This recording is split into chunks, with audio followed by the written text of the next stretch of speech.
Oh, yeah. Oh, yeah. I haven't had one of these since I was on the cruise. Oh. Yellow Edition. What do we have? What? Yellow Edition Tropical Red Bull. Oh, I thought you meant... Yeah. Yeah. Talked about that too much this week, apparently. No, you let it rip. Just let it fly. I thought we were talking about somebody else's wife. Oh, boy. I can believe that. Oh, boy. You don't know they were married. Welcome to International Waters. That's true. Anything goes. Welcome to WeNeedWrestling. I was off. Live now I'm on. I'm a good boy now. You were off, that's for sure. I'm behaving. Welcome to WeNeedWrestling. I'm DJ. That's Brett. Hello. We're introducing ourselves again, Ed. Yeah. Well, now I feel like forced to, although we do it every week. I haven't done it. That's fine. But for whatever reason, Ed yelled at us. It's really upsetting. It doesn't upset me at all. Every time I see stuff out, I see like cool Pokemon stuff, and I'm like, oh man, I bet you Ed would like that. I can just pick that up for him. And I'm like, no, he fucking yelled at me. I'll never buy Ed anything. Mm-mm. I did send him money for booze that one time. Not even a pancake. I'm going to make him buy my breakfast. Boy. Should I go to Ed's question immediately? Oh, no. No. Well, welcome to WeNeedWrestling. How are you, pal? Let's get that out of the way. I'm good. Welcome to It's the halfway show, so yeah. we got to talk some stuff up, but you're good? Yeah, dude. I had a week. Oh, my God, yeah. Seen any good movies? Fucking hell, right. Superman rocked. Yep. Going to see Tyler, the Creator was awesome. Had a great time with that on Sunday. Nice. Thank you, Joe, for going with me. Good time. It wasn't just Joe and I. It was, yes. That would be hilarious. Joe's supposed to be the driving force behind going to see Tyler, the Creator. Joe loves hip-hop. Mm-hmm. No, man, it was a lot of fun. Good. Crazy crowd. Loudest crowd I feel like I've ever heard in my life. That's awesome. If you want more details, listen to Longbox Heroes After Dark as well. Joe gives a nice rundown. He recapped everything real nice. Nice. I had a great time. I fucking on cloud 9. Good. So, what else did I do? We went and saw Superman. Is that the name of the ship, or? Oh, sorry. Oh, Jesus Christ. Wow. Went saw Superman on Tuesday, which rocked. It was awesome. Everyone go see it this weekend. After you watch All In on Saturday. Yeah. There's nothing else worth watching after that, in my opinion. That's true. Yeah. Good shit. What else did I do? I feel like I did something else. I didn't do anything else. 4th of July was last Friday. Yeah. Just hung out with my nephews and shot fireworks and got a Roman candle shot at me. Nice. And, other than that, good times, brothers. I have a smoke bomb sitting over there. I meant to fire off. Oh, damn. It's a purple one. Why don't you let it rip? I let a couple of them rip the other day. Oh, good. Yeah. How are you? I'm good, buddy. Things? Living life. Yeah. Also went to see Superman. Sure did. Very much liked it. Yes. Really, awesome. really, really liked it. I think it's fucking great. I'm going to probably go see it again at some point. I didn't see Tyler, the Creator. Nope. You're a lame. I'm sure he's a nice fellow. He's hilarious. Yeah. So I will say, and Joe talks about this on After Dark, at one point, listen, he's such a worker, okay? He knows what's up. Yeah. At one point, he shouts out the crowd for because, song will drop and the crowd keeps singing the verse and stuff. Mm-hmm. And he's looks to his left, he's like, y'all held it down over here during that, And he goes, but the rest of you motherfuckers, y'all quit. And so people started booing him, Yeah. He goes, you're booing me? You're the ones who fucking quit.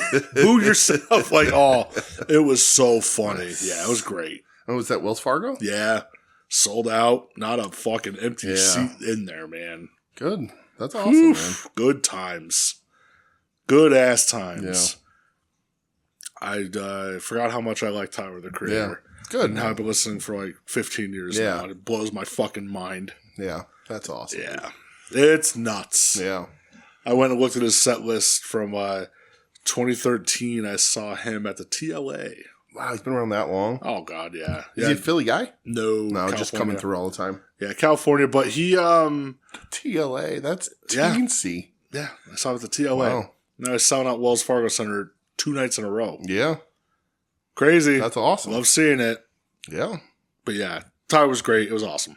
Good times. Good Times, great memories. I got quiet, normal week, basically. Good. That's good. Went to a farmer's market today, bought a kohlrabi. That's adorable. Excited to eat it. Yeah. Had some grape leaves for lunch. Sure. Great times. I like Greek food.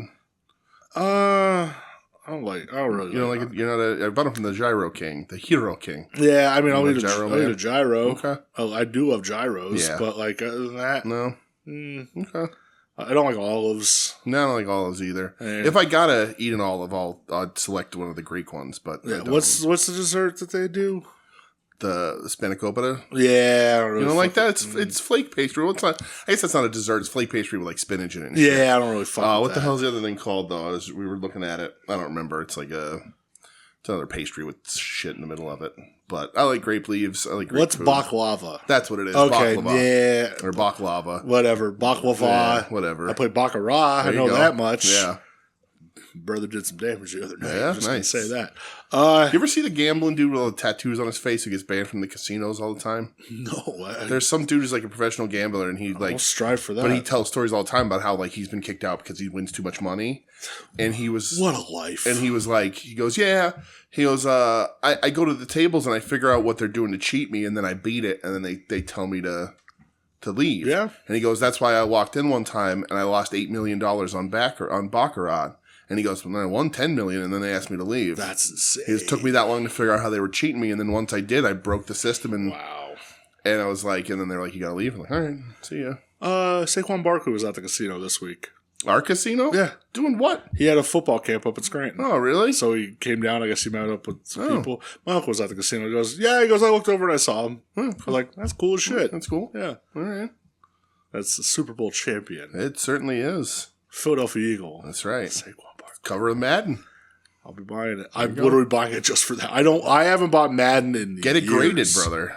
I'm not going that far. Come on. No, I You want to don't. play my games. No, get it graded. Come Any on. mind? Come on. Oh, I have a story about that too. About getting graded?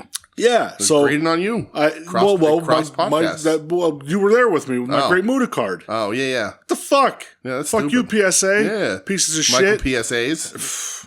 How dare you not grade the Great Muda card? Yeah, that's wild. I got it back the other night. It is pristine. Yeah, that's why I went Unbelievable. I'm pissed. Did you think it was fake? I should ask Al about that. But I'm pissed. All right. Yeah, that's a good. Yeah, that's Before I get more pissed, all right. let's talk about Oh, okay. pro wrestling. Well, so a little bit of shake up, but we're gonna do news first anyway. We'll get to the next part. When we get there, you'll see. But wrestling news. So I actually got like a couple stories here, like written down. Okay.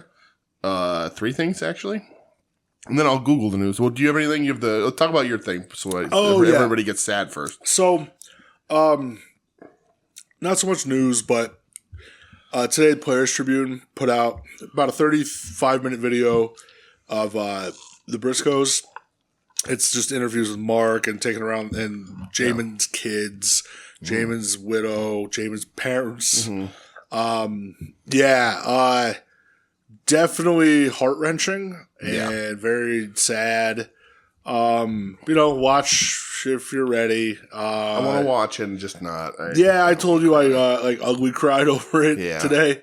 They're the best forever. Top 5 dead or alive. Dead boys. That's yeah. People aren't lying when they say that shit. Gorgeous piece. The Players Tribune does a lot of good stuff. Yeah.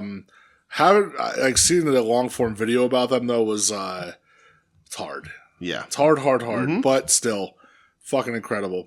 They show them trampoline wrestling at one point. I think Mark was wearing a New Jack shirt. Which that made me real happy. But did you see the New Jack news for the video game? Yeah, apparently they fucked up royally on the video game. They pulled tattoos off of They said they pulled tattoos and all images. People are like, yeah, we're done with this game then because you fucked us. Oh, you can't load the images for the load screen. They said with the new update today, I guess they just took away everything. Yeah. And they're just like, well, then what's the point of this Because they game? want WWE only. Too so many people were posting making AEW characters in that fucking New game. Japan stuff. And they got sick of it. That's insane to do that. Yeah. Yeah, I didn't buy the game anyway. If that's like, Yeah. unless they don't fix it, like I usually will get it on a sale. Yeah.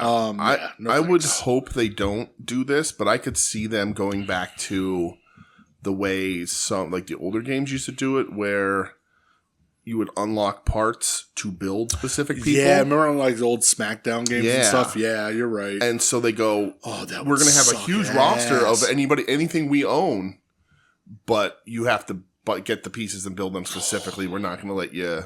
We're not going to make it easy for you to customize like we. Oh, that'd be so terrible. I agree. But that being said, first piece of news here: WWE/TKO want to continue holding shows on the same days that AEW are holding shows, so they can control the talk and momentum online. This is their official statement, or not official statement, but it's talked about through. This is from WrestleVotes via Backstage Pass or something. Mm-hmm. This is definitely something WWE wants to do where, hey, if NXT's on the road and booking for arenas, 700 seats in an arena, they want to do it somewhere where they're going to have the last word of the night. They have to go on at 1 a.m. AEW is going to be all in the afternoon, and WWE is going to be coming in there after with Saturday night's main event. So at the end of the day, you're not just talking about the fallout from AEW, you're talking about what WWE is doing as well, controlling the narrative and momentum online. So there's no coincidence. There's definitely a directive coming from the WWE with the behest of TKO behind it. They're all for it. They want to do more of these things. And they're not competition, but we're going to counter program every single thing they do now. Yeah, we're gonna burn towns. It's fine. It's Vince's playbook. It's what they've always fucking done. Yeah. Since the 80s, 70s, they got away with it. But the fact that they think specifically this week, what is looking like potential to be the best AEW pay-per-view of all time, that they went through 3 shows on this weekend. This is a company that has had one pay-per-view that I would say was a B grade. Yeah. And every other pay-per-view they've ever had is an A grade. And you're like, we're going to counter program, and the thing that's going to control the narrative at the end of the night is Gunther versus Goldberg. Yeah, fuck off. Like, I just hope people, and it seems like some people are starting to just really see through the bullshit. Yeah. Get tired of it. A lot of that happened in a lot of different ways this week. Yeah. Different things crazy, other than wrestling. But crazy. Yeah. Yeah, dude. It sucks. And that's, again, like just one of the reasons I just, I don't give a fuck about that company. And like you said, 3 shows programmed this weekend. Yeah, and I forget who it was. Trying to, like, justify, like, oh, there's really only one show.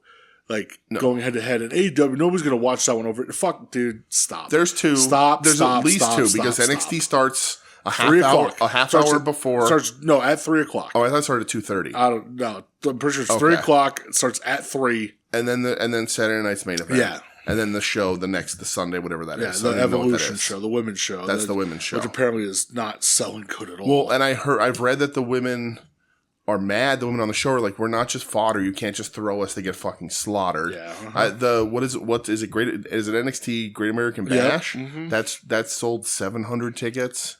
Yeah. And so the 3 shows they're having didn't combine to equal what AEW. And it's AEW's huge show. It's massive.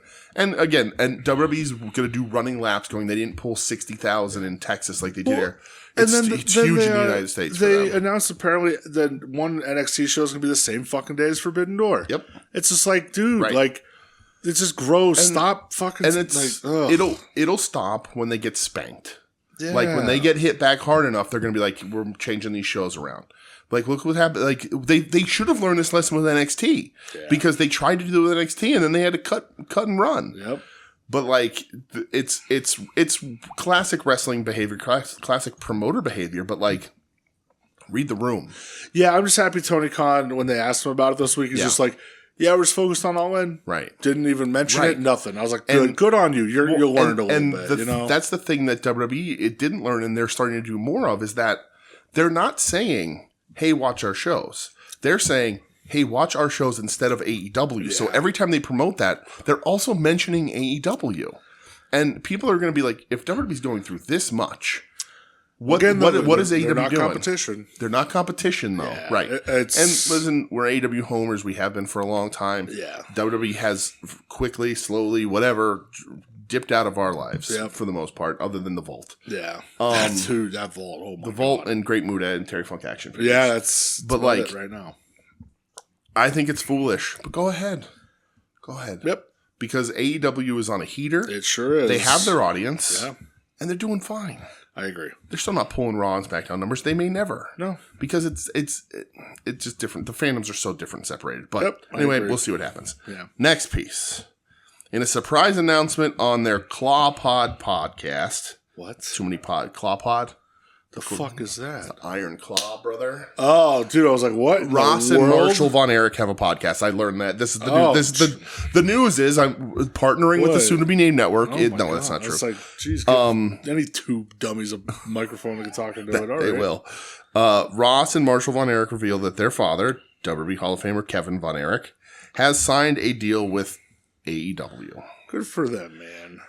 They explained their father now has a Legends deal. They said, my dad is he's on the team. He's with AEW now, Marshall said. We were surprised too, and we were like, what, Dad? And Ross clarified it's a Legends deal kind of thing. That's great. Good for him. They spoke about the importance of having veterans like their father in the locker room to help guide the next generation. I think he's going to be so fucking helpful. Yep. Make a goddamn Luminaries Kevin Von Erich. I will buy. Because who is going to backstage quote somebody, if you have a problem with Kevin Von Erich, you're a fucking asshole. Yeah, it's true. The man's been through enough. You'd be fucking nice to him. Leave him alone. They still have tons of tools that will help the younger guys, and having my dad in the locker room, you'll get better. They also shared how impressed they were to learn the current top AEW stars like Will Ospreay and MJF are huge fans of the Von Erich legacy and regularly study their work from World Class. MJF for sure. MJF was in the fucking movie. Right. Yeah, like... Also, you're stupid if you don't. Yeah, dude. Seriously, if you are a professional wrestler who doesn't watch tape, whatever. But I'm not a wrestler. Maybe some people don't. But like, if you're like, who do I watch? Who was really good at getting over with the crowd? Who were white meat baby faces? You can't really beat the Von Erichs in Texas. And then if you're watching that, you're watching the Freebirds, and you're just there's so many fucking people coming through Texas. It's really watching smart. World Class. Yeah, we'll talk. World Class may get brought up again later. On that same tip, really quick, I don't have this in my notes, but Dustin Rhodes apparently signed a 6-year deal with AEW. Crazy. He's going to be... It's good for him to be back there, too. 92 years old by the time it's done. Still wrestling, I'm sure. I love Dustin. When he decides to ride off, I think he has the right to create his own timeline on that. Sure. But he's going to be a hand in training and as an agent and all that sort of stuff. Like, that's another mind that has been through it, and somebody pointed out that if he stays through that entire 6 years, he will have wrestled 6 decades? 6 decades. That's crazy. In not for 60 years, but in 6 different decades. Jesus Christ, that's insane. So there you go. And the last piece of news before the news gets Googled, that is, former IWGP heavyweight champion. That breaks my heart. That phrase there. The G in IWGP no longer stands for Goto. Hiroki Goto has been cast as E Honda in the Street Fighter movie. Which, dude, that's crazy. So I don't know if he needed the time off and that's why they came up with the elbow injury. I have no idea. I don't know if I would think that maybe he wouldn't be like, let me go be like in 5 minutes of a movie and miss the G1. Yeah. Maybe the elbow injury, we can't wrestle, but I can do this movie. I don't know. But that movie's going to be weird because it's all wrestlers in it. And I've seen movies with wrestlers in it, and they're rarely good. Dude, I will watch the shit. But I love Street Fighter, so we'll see what happens. Fucking Roman and Cody are in that movie. Yes. That's crazy. It's ridiculous. Roman Reigns, Cody Rhodes, Hiroki Goto. So the Goto Revolution's going to Hollywood, baby. That's right. All right, let me pro wrestling. That's not how you spell that. Wrestling. Pro wrestling news. I still spelled it wrong, but that's okay. Jon Stewart was just there for some reason. I don't think that's right. Mercedes had a piece on CBS Sports. I saw she has like that collaboration with Crunchyroll now too. With a bunch of merchandise. Yeah. Actually didn't look terrible. No, she just said Mercedes Moné says that she's everything Sasha Banks couldn't be. Probably. Oh yeah, there's Jon Stewart. Jon Stewart thinks Congress is pro wrestling without the fun. Well, I mean, then we can talk about that here. Uh-huh. Britt Baker. Scott Stanford announces his WWE departure. Who's Scott Stanford? He did a lot of like, I think he did a main event. He did a lot of studio stuff, I believe. Okay, there's not even a picture of him in this fucking article. Yeah, I think it was a New York guy. 15-year run. Yeah, he's there a long time, man. Oh, this guy. I didn't know he still did stuff. Well, yeah, 15 years. He hasn't been on TV in a long time. Yeah. But he's morning anchor in New York, and Suki and Scott show. All right, well. Also, another new Hyper Masau's in Texas, and she wants all the tacos. How cool is that? Did you see that thing I retweeted today about Hyper Masau? No. Oh, hold on. Charlotte Flair also had a thing. Was that Players Tribune also? That was also Players Tribune. I didn't read it. I was saw a little article, and Yeah. So somebody tweeted out, Tokyo Joshi Pro selling out a U.S. show before NXT. I know that's fucking right. Hyper Masau is a bigger draw than Ethan Page. Don't chat at me, bitch. Did you see, speaking of NXT, your buddy Ricky Stanks on the Cody podcast? I didn't watch. He said, I didn't watch. I saw a clip of it, and like he's again bitching about how he got in trouble for being backstage at WrestleMania. Dude, that guy, like, it's gone. I loved him. He left, gone. It's just gone. Everything's gone about him. He described himself as a diamond in the rough that just needs a little more polish. Oh yeah, I think Mike posted he's like 35 years old. Yeah. Like, what's going on? Dude. Again, I love WWE. It's an R. I love WWE. Right, like they're doing Mariah May vignettes where she's like taking who? Oh, sorry, Blake. No, not Blake Shelton. Blake Monroe. It'd be funny if it was Blake Shelton. It would be. And she's doing like taking Jordan Grace for mani pedis and like, we got to get the glamour on you. You're so beautiful, dude. That's right, man. You'll be enjoying Jelly Roll and his fucking tag match at SummerSlam. I was shocked when I was doing our list today about how is like my sister's gonna love that. About how short of a time ago the Hollywood ending was, and like, what was it, March? Yeah, not even 6 months. And insane to me. Yeah, it's just fucking goofy. Lance Storm has a little thing. Do you know Lance Storm's working for TNA? Did you know that? No. I'm sorry, I was not up on my Lance Storm happenings. Right? In the year 2025. He's a producer, apparently. Oh, well. And he said if they go live every week, there's a good chance I won't be there anymore. Good for you. He said, this has been talked about many times, and my answer is always, there's a good chance I won't be working there if that happens. I love TNA, I love my job, I love everyone that I work with. But my life has always been a balance of my home life and my schedule, and the idea of flying out early Wednesday to not get home till later in the day Friday is a 3-day week job, and I'm not sure that's in the cards for me anymore. Hey, good for him. Maybe we could work out a deal that I didn't do every week. Who knows? I would do everything I could to stay with the company should that happen. And that'd be great if they can get a media rights deal, but I'm not looking at a full-time schedule at this point in my life. The only thing I saw recently about TNA was Ziggler was like, yeah, like there's definitely some people in this locker room that are getting their spots taken. Yeah. Because this NXT thing, he's like, it's a very real part of this relationship. He's like, I know I'm not getting my fucking spot taken. He's like, but like, I also don't want our locker room getting taken advantage of either. Yeah. It's like, well, that's happening. There's a guy in a different company that holds your world titles. So. And really quick in Undertaker news, Undertaker has said that Braun Breaker is the currently keeping the realness in pro wrestling alive single-handedly. Like, Taker's corny as fuck for saying that, but it's like, you're not wrong. In that company. Yeah, like I said, there's two guys in that company right now that I think could handle it, like the future really. It's Braun and Jacob Fatu. That's it. Yeah. That's really it. Because Jacob Fatu fucking rocks. I mean, again, I haven't really been watching, but like, from what I see, that guy fucking he got rules. He got a little bit of heat this week. But that's something that I have no space in that fucking I don't have a dog in that fight at all. Yep. So, but that's it. Extended news segment. All right. Well, here's what we're going to do. Yeah, we're changing things up, motherfuckers. Because this is the second episode of July. It is. And we forgot last week. Well, so, thank you, Jess. Yes.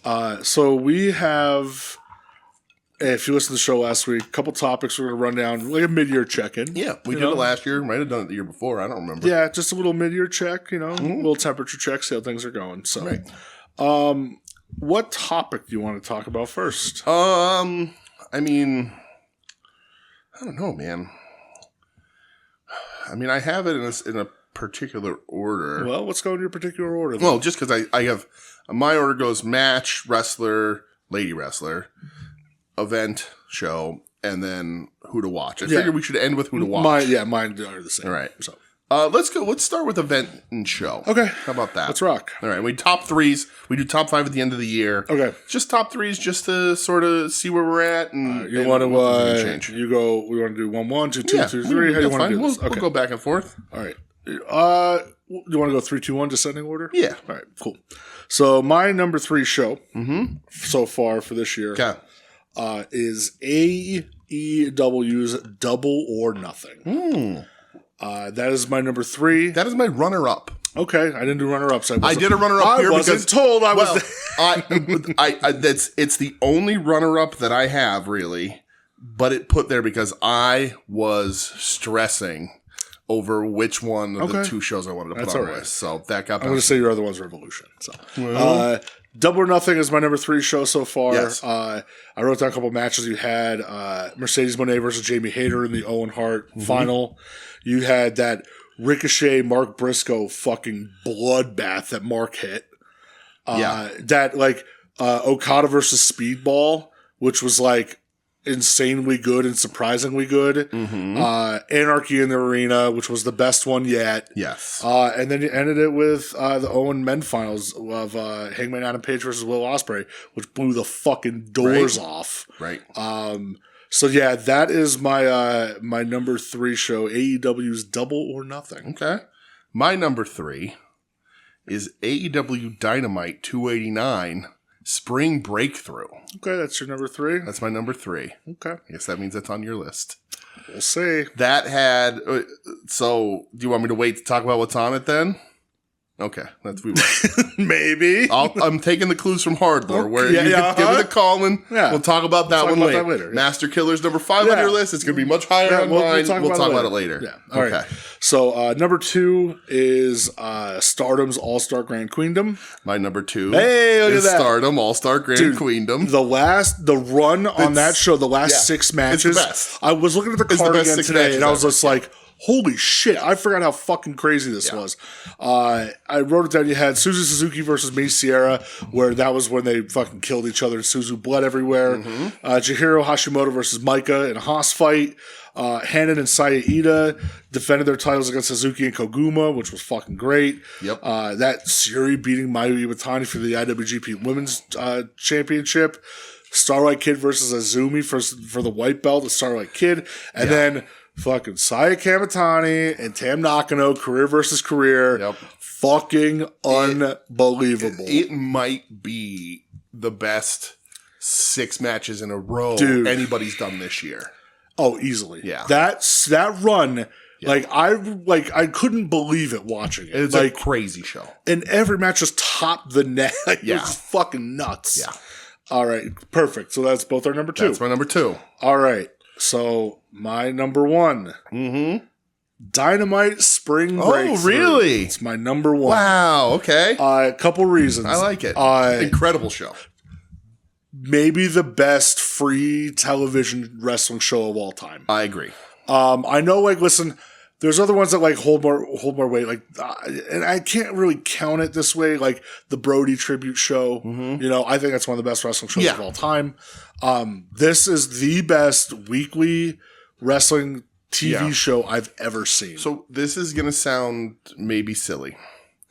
And that Brody tribute show was amazing. Of course, yeah. But I feel like that's like in its own category. It's an exhibition game. Yeah, okay. I like that. I like that you said it that way. You know what I mean? Of course, it matters for all of our hearts. Yeah. But it was just a thing. There weren't storylines. All that shit got broken. It's crazy. You look back at that Brody show. Yeah. How much that changed things in wrestling. That was one of the things that convinced Bryan Danielson to go to AEW. That was one of the things that convinced Punk to go to AEW. Right. We get one good thing and one bad thing. Listen, Punk and AEW was the fucking man. It certainly was. Well, the matches were very good. When, he left pro wrestling, or he left sports entertainment and returned to pro wrestling. Yeah. And then he left pro wrestling and returned to sports entertainment. No, I thought he just went back to his home planet. Fucking douche. Yeah. Dude, you had matches on that show. That Mercedes Moné Athena it's match. Crazy. Yep. When you have Ed losing his fucking mind over it, and Ed hates AEW, and he's like, "This is fucking incredible." Ospreay Takeshita, which like maybe the best free TV match of all time, honestly. Mm-hmm. And then of course, like, dude, just the big the Ops beating the Death Riders for the Trios title, where like it was like the Avengers assembled at the end, Willow flipping Moxley off, and I still have that picture saved on my phone. It's the best.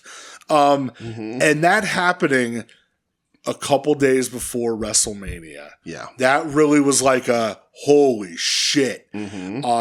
And I think credit to Mike. I remember him saying like, is it crazy to have the best show on WrestleMania weekend on a fucking Wednesday? Mm-hmm. You know, like, dude, I was the best love that show so much. Great. There was that cool setup in Boston at that music hall across from Fenway.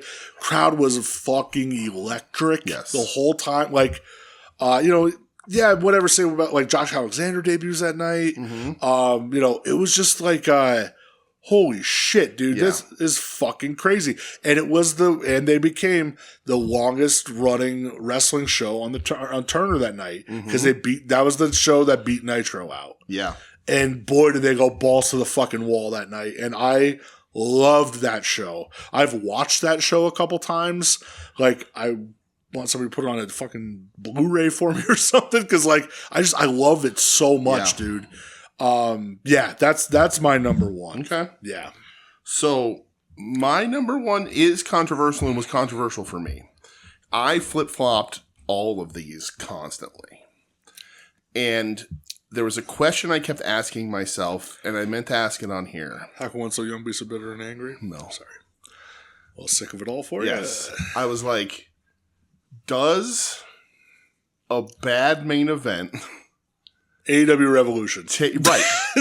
Does a bad main event take it out of contention for what is otherwise a really great show?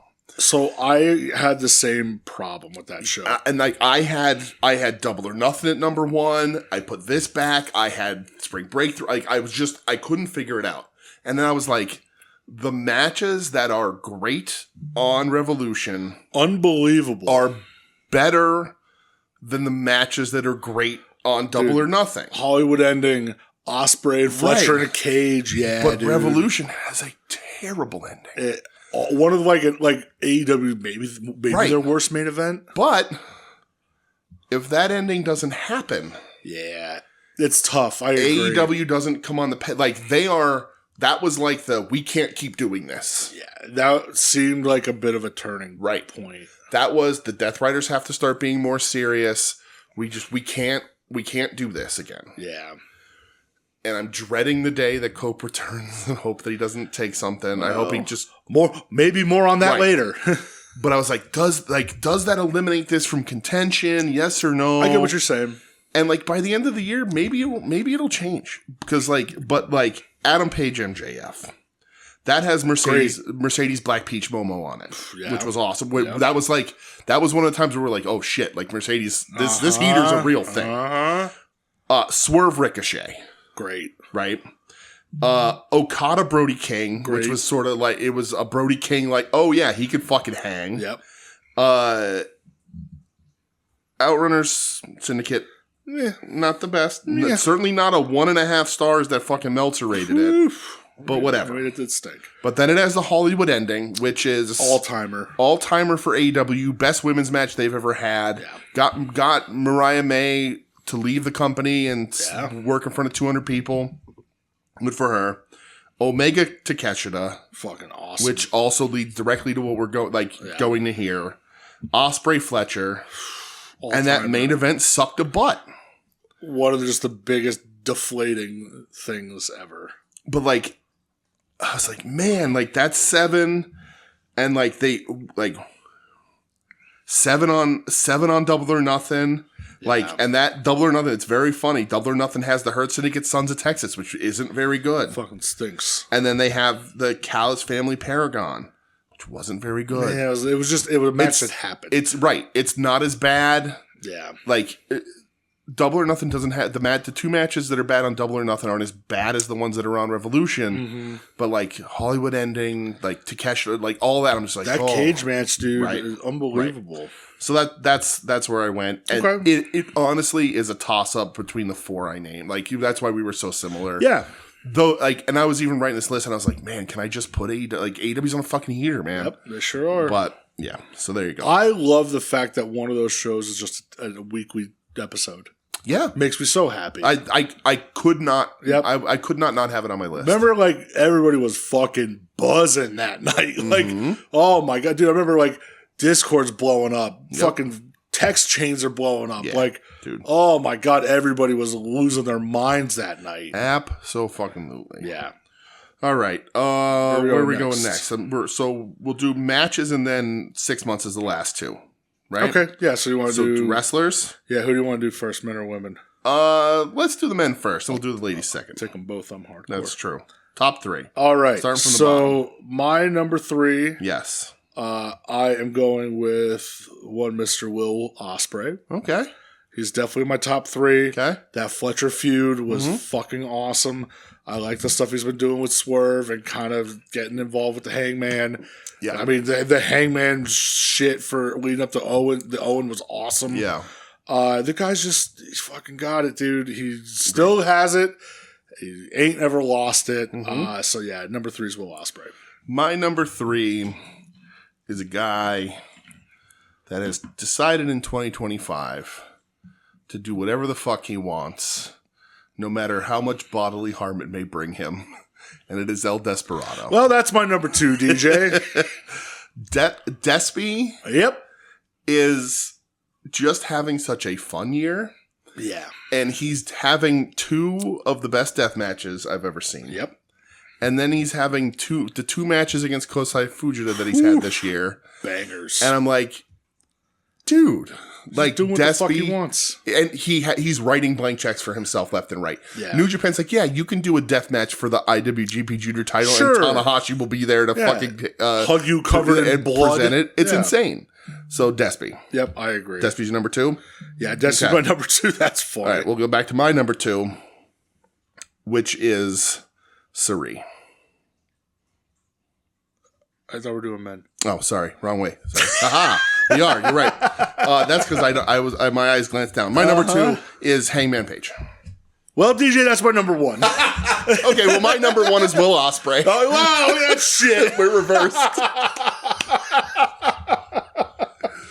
How the fuck? Right. So, since you already talked about Ospreay really quick, the way I picked Ospreay for my number 1 was because I looked at my match of the year listings, and his name shows up every other fucking match. It's insane. And I was like, it's gotta be him. It's insane. I know, and like, I know that I say that Kenny is so happy. The biggest Will Ospreay supporter on the planet is our pal Kenny. Yep. That's my number 1. But let's talk about Hanger. Dude, he's my number 1. Hanger, if what I think is going to happen happens, and this show was next week, Hanger's my number 1. Yeah. Hanger is going to be making the run for that number 1 position for the back half of the year. Yeah, he's my number 1. And obviously we're talking like the Moxley stuff just recently has been, dude, look at like the stuff he had with Jay White earlier this year. Yep. Those matches were fucking nuts. We always say like those two just gel.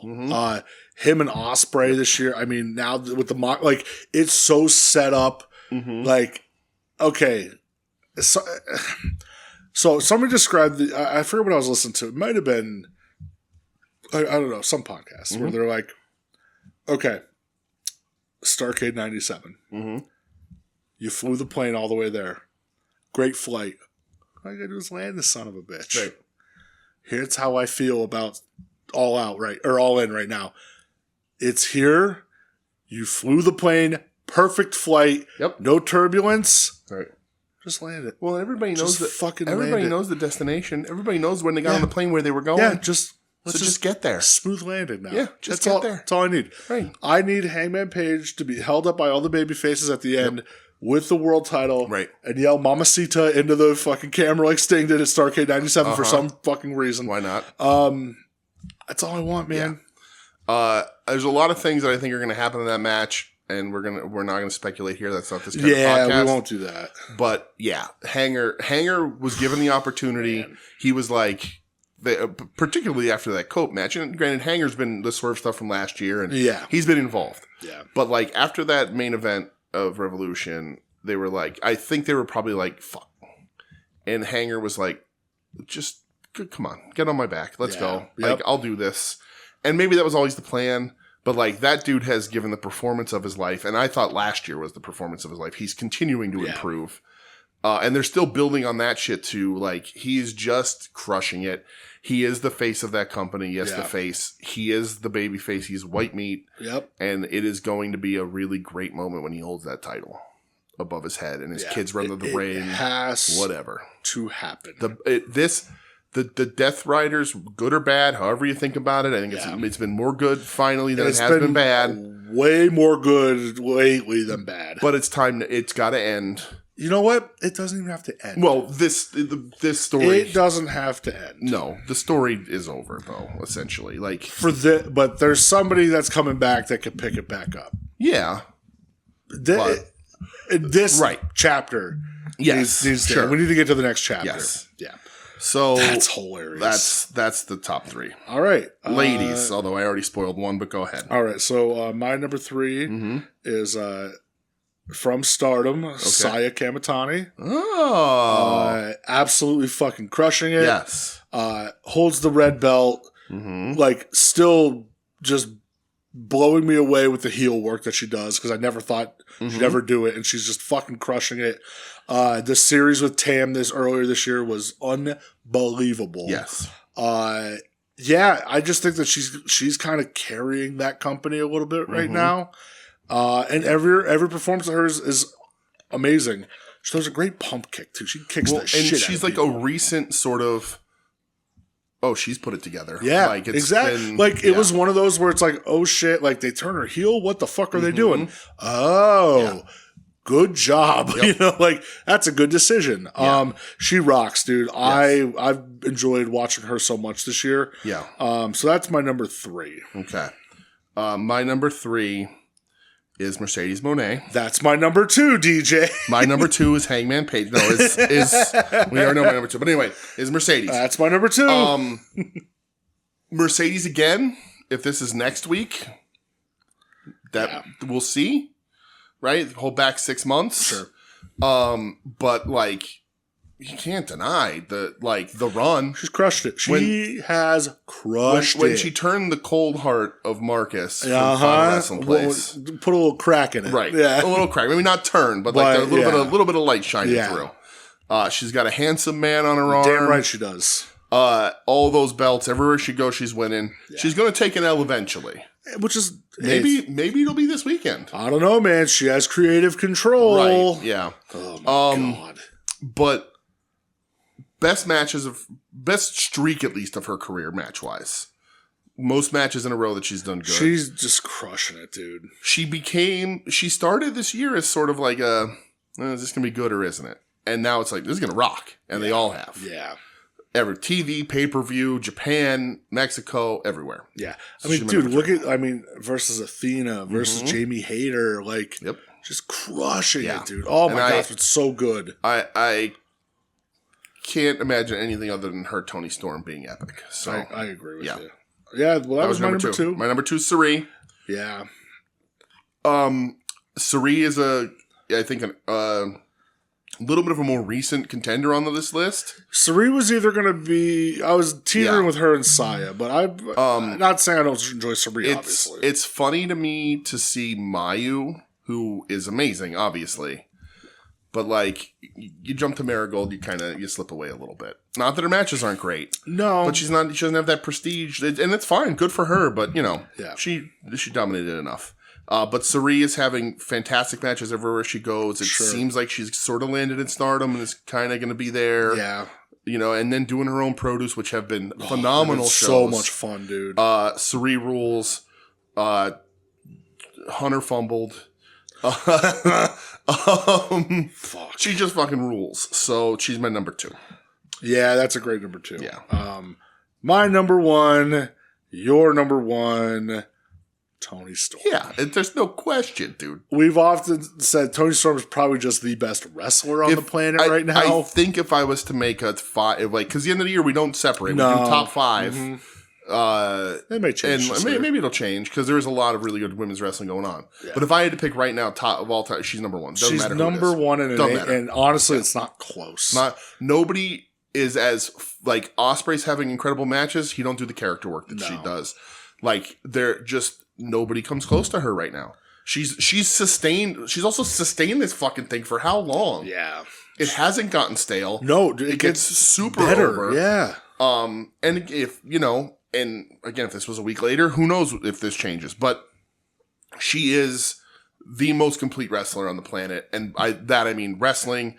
If you want to call it sports entertainment, call it that, whatever. But wrestling, character, promos, just everything. Like she crushes all everything. around. She's got the credible action figures, like just everything about her. Yep. Tony is the fucking. I love Tony so much, and I'm so happy for her. Yeah, right.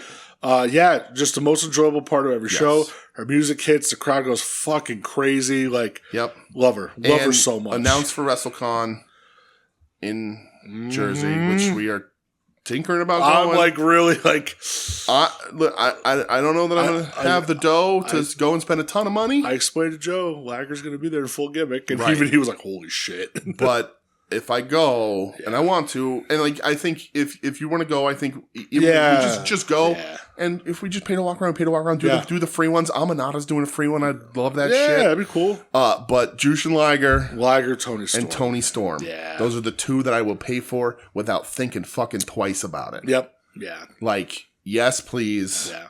That means you'd have to get the figure, brother. I know. I need to get the black and white one. I love that figure so much. But there you go. That's great list. The best. Yeah, too, buddy. Tony Storm. Fantastic. All right, where were we going next? Matches.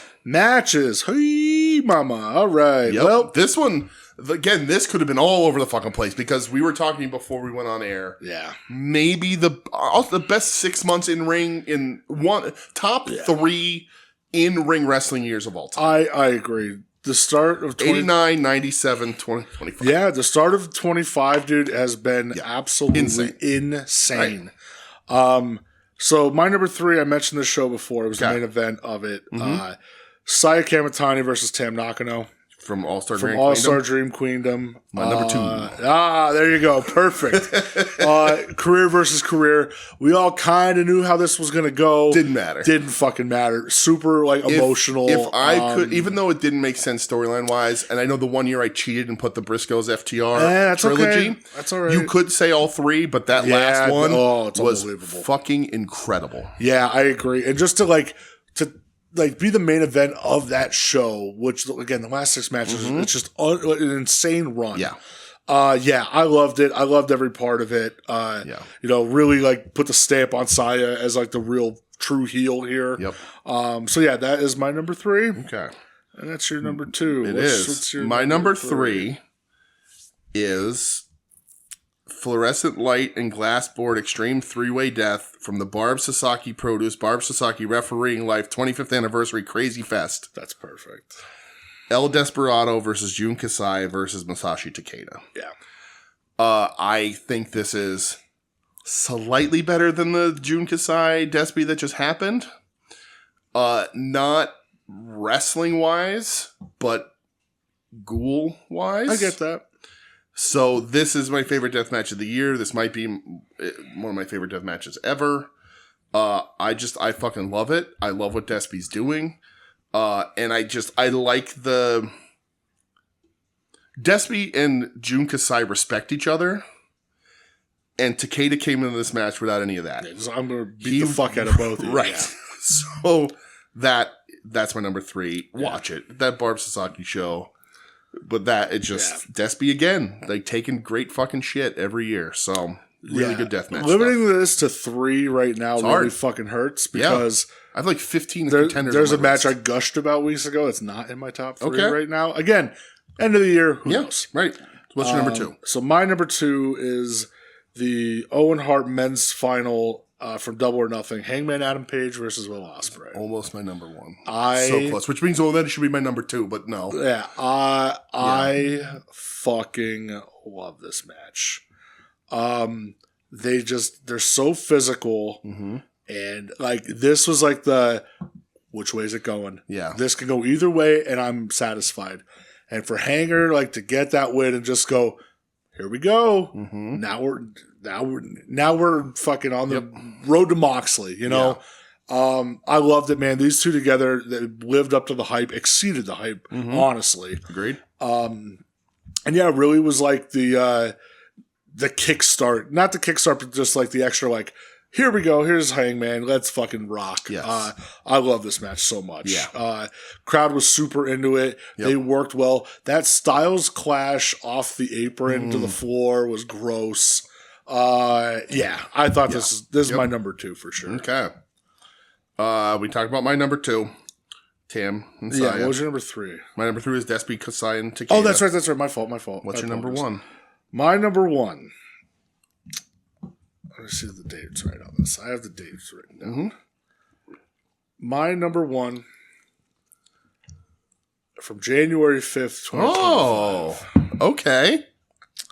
Okay. From New Japan / CMLL / AEW Wrestle Dynasty. Kenny Omega versus Gabe Kidd. Okay. That is my number 1. Yeah. Shocked me. You know what I liked about, not my number 1, but what I liked about this match a lot is Kenny said it recently. Yep. Where he's like, that was the last thing I ever did, fine. Completely happy with it. Yeah. And Which, he's right. For Kenny Omega to fucking say that, like, yes. The match is just like, it reestablished, I wouldn't say reestablished, it like reconfirmed to some Kenny doubters, like, oh, okay, you think I'm washed? Yeah. You thought I was dead? I mean, Kenny was a bit of an unknown quantity just because we're like, he had some serious fucking health issues. I mean, really, he almost died. Yeah. For him to come back and just absolutely put on a fucking classic in the dome again. Yep. Gabe, it gave him that stamp of approval.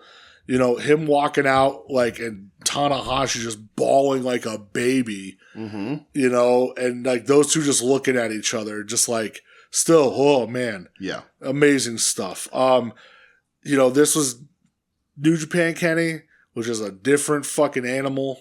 I hope we see him this weekend. I really do too. Dude, if he comes out to the fucking cleaner music, I'm going to lose my mind. Mm-hmm. Yeah, this is my number 1. Dude, it was violent as fuck. I didn't think it was going to be this violent. Yeah, I thought this was fantastic. Okay. That's my number 1 right now. My number 1.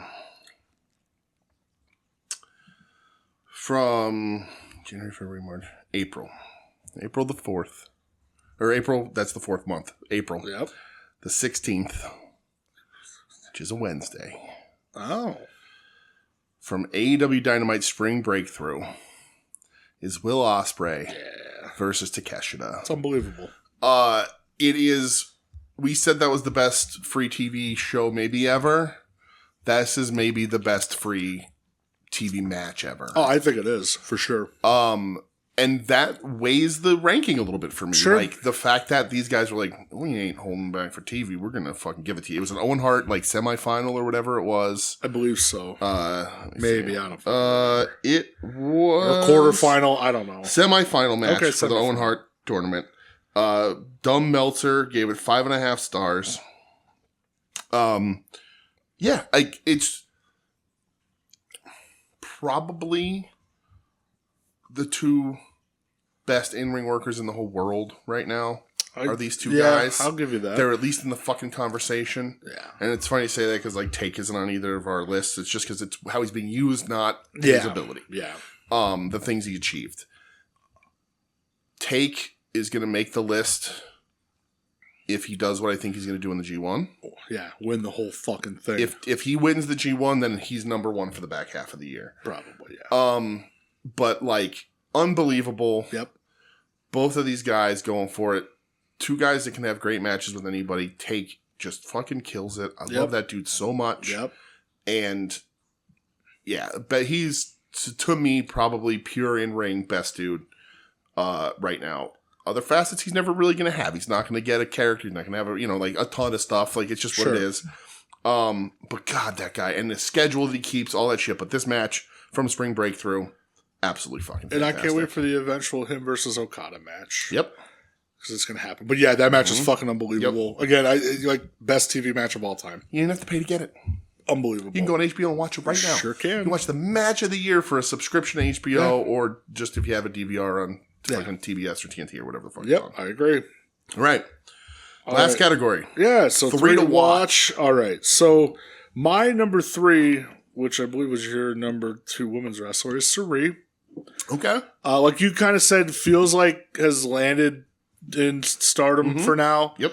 Took that IWGP belt off Siri, which was such an insane match. Yes. I want to see the momentum of Saree kept up. Yep. I think the produce shows hopefully are still just going to fucking bang.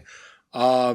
She's incredible. She's had a constant since she left WWE. Like, she's been floating and she's had great matches. Yeah. But, like, focusing in one place, like, that's going to be cool shit. I agree. Yeah. So that's my number 3 is Saree. Okay. My number 3 is someone you just named. Siri. Oh, yeah, because she's coming to the States. Because she's, after 17 years in the business, she's going on a global excursion. I don't know if that means we get her in AEW. Oh, I hope so. I don't know if she goes GCW. Probably. But wherever. Go to GCW and kick Elena Black's face off. Like, if you're a promoter with the means, book her. Yep, absolutely. And she made it here because she's not a name here. Yeah. She's not a Mina Shirakawa. She's not a Julia. No. She's any of that. But she had that banger with Saree where she loses the title. She had that banger with Mayu when she wins the title. Yeah. Imagine the win and the loss are two insane matches. And her coming globally to try and up that, I'm like, man, I really hope that she is able to hit the streets and people recognize who the fuck she is. Yeah. Because she's really fucking good. Yep, that's a great number 2. Yeah. Or number 3. Your number 2. My number 2, and I've had her on past years' lists. Oh, her. Willow Nightingale. Okay. In my heart of hearts. Should always watch Willow. I agree. These next 6 months, I feel like she's going to explode again. Hope so. I feel like there's a big story brewing with like maybe her and Stat again, or her Marina Shafir. When she beats Jon Moxley for the IWGP title this Sunday or this Saturday, when she rolls Hangman out of the ring, takes the pin. 100%. It's going to be great. I just love Willow. I think she's fucking amazing. Me too. I want so much for her. Yeah. And yeah, that's why I'm going to put her at my number 2. Not on my list. Great pick. One of the reasons why I'm so hesitant about this double women's title match is because it stops a woman from being it stops two women from having singles titles in the company. Yeah. And Willow, I think, deserves one all the fucking time. I agree. And she has she had the TBS. She had the TBS, right. So, but we'll see what happens. Great pick. My number 2 is the man that is going to win the TNT title on Saturday, and the man that should be watched for the rest of eternity because he's only 26 fucking years old, Mr. Kyle Fletcher. Well, that's my number 1. There you go. DJ. Fletcher, I'm going to talk about him when we talk about tonight's collision because I was gobsmacked by what he did in that fucking match. We talk about him every week. If you're watching AEW and you don't see Kyle Fletcher, you're like, what the fuck? The dude's 26 years old. He's got to see Dr. Pimple Popper and get that cyst taken off the side of his fucking head. I'm not digging it, brother. But it's fine. Sky Blue's into it for whatever reason. That's also true. But that guy he's incredible. Is unfucking believable. Yeah. I think like the future is in his hands. I don't know that I've seen a 26-year-old wrestler as good as him. He is unbelievable. Mm-hmm. The character work. He doesn't mind being an actual heel. Nope. I love him. I love him so much. I asked on Final Wrestling Place this week, what's the over-under on when he wins the title, the heavyweight title. Yeah. He's got it written all over him. Yep. Future world champ. I love him so much. Dude, the fucking body transformation that he's had, Absolutely. If you are signing Dustin Rhodes, who I love, to a 6-year contract, Kyle Fletcher better have a 60-year contract. I was going to say, you better lock him the fuck Also, up, I'll tell you this right here. While I looked him up before, I found out the name that he started wrestling as. Oh, boy. He hasn't wrestled with it, I think, since 2017 is when he changed. But his name, and it's on his Wikipedia page, and is Instagram. Graham being like Graham, like Eddie Graham. That's poopy. It's terrible. That's a poopy name. It's fucking terrible. He was young. He was dumb. Yeah, he was young, dumb, full cum. I get it. You need to take a sign to the next AEW show here for Instagram. Yeah, for sure. God. He'll just look at what the fuck. They'll kick me out. Yeah, Fletcher fucking amazing, dude. Yeah. All right, that's your number one. Yep. My number one is the man that's going to win the G1. And which is why I said you got to watch. His name is Evil. I don't know if you've ever heard of him. No, Takeshita. Yeah. I think he was on my list last year to watch. And great year. Won the international. Is that what they were calling it? Yep. But had the never open weight title. The G1 is coming up. That's to steal a turn of phrase. The next logical step is that man wins the G1. Has to. And then he challenges Zack Sabre Jr. I guess Zack Sabre, right? Because Sabre ain't going to lose it in the next 6 months. Who knows, That's dude? true. That's true. But I think just because of the potential in the G1, he's got to be watched for that. I agree. I think he wins the G1. That is not only the next logical step in the things that he's been winning, but you got to think too. He loses the international to Kenny. Yep.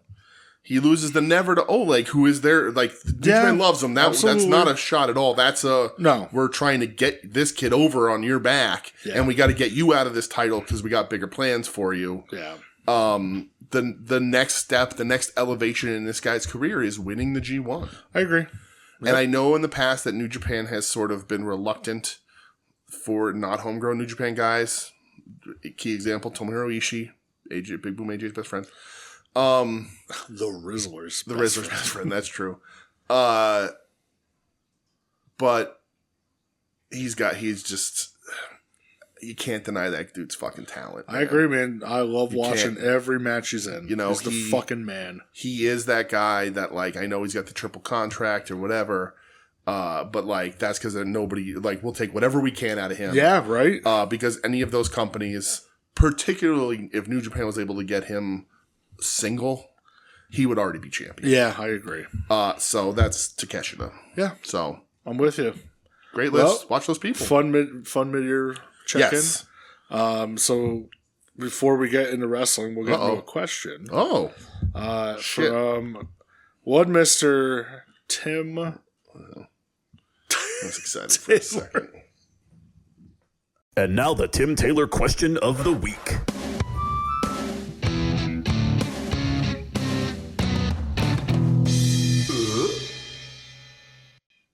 All right. So Tim says, "Hey boys." Hey Tim, really glad you like Sinners, buddy. It was awesome, right? Fuck yeah, dude. That's a great movie. I'm currently sitting on my back deck putting around. He said pudding. Not putting? No. Putzing? Yeah, I should say putzing. It says pudding. Putting around on my phone, listening to Frank Ocean. Fuck yeah, dude. Frank Ocean rocks. Is he related to Billy Ocean? No, dude. Frank Ocean's great. I know Frank Ocean is. Yeah. And it got me thinking of all the wonderful music that's been used for hype packages and memorial tributes over the years. From My Way for Rock Austin to November Rain for ECW November to Remember and AEW Full Gear to Old 55 for Mr. Brody Lee. What songs do you think would make for excellent non-themes? And if you can think of wrestler/events to tie them to, that's a bonus.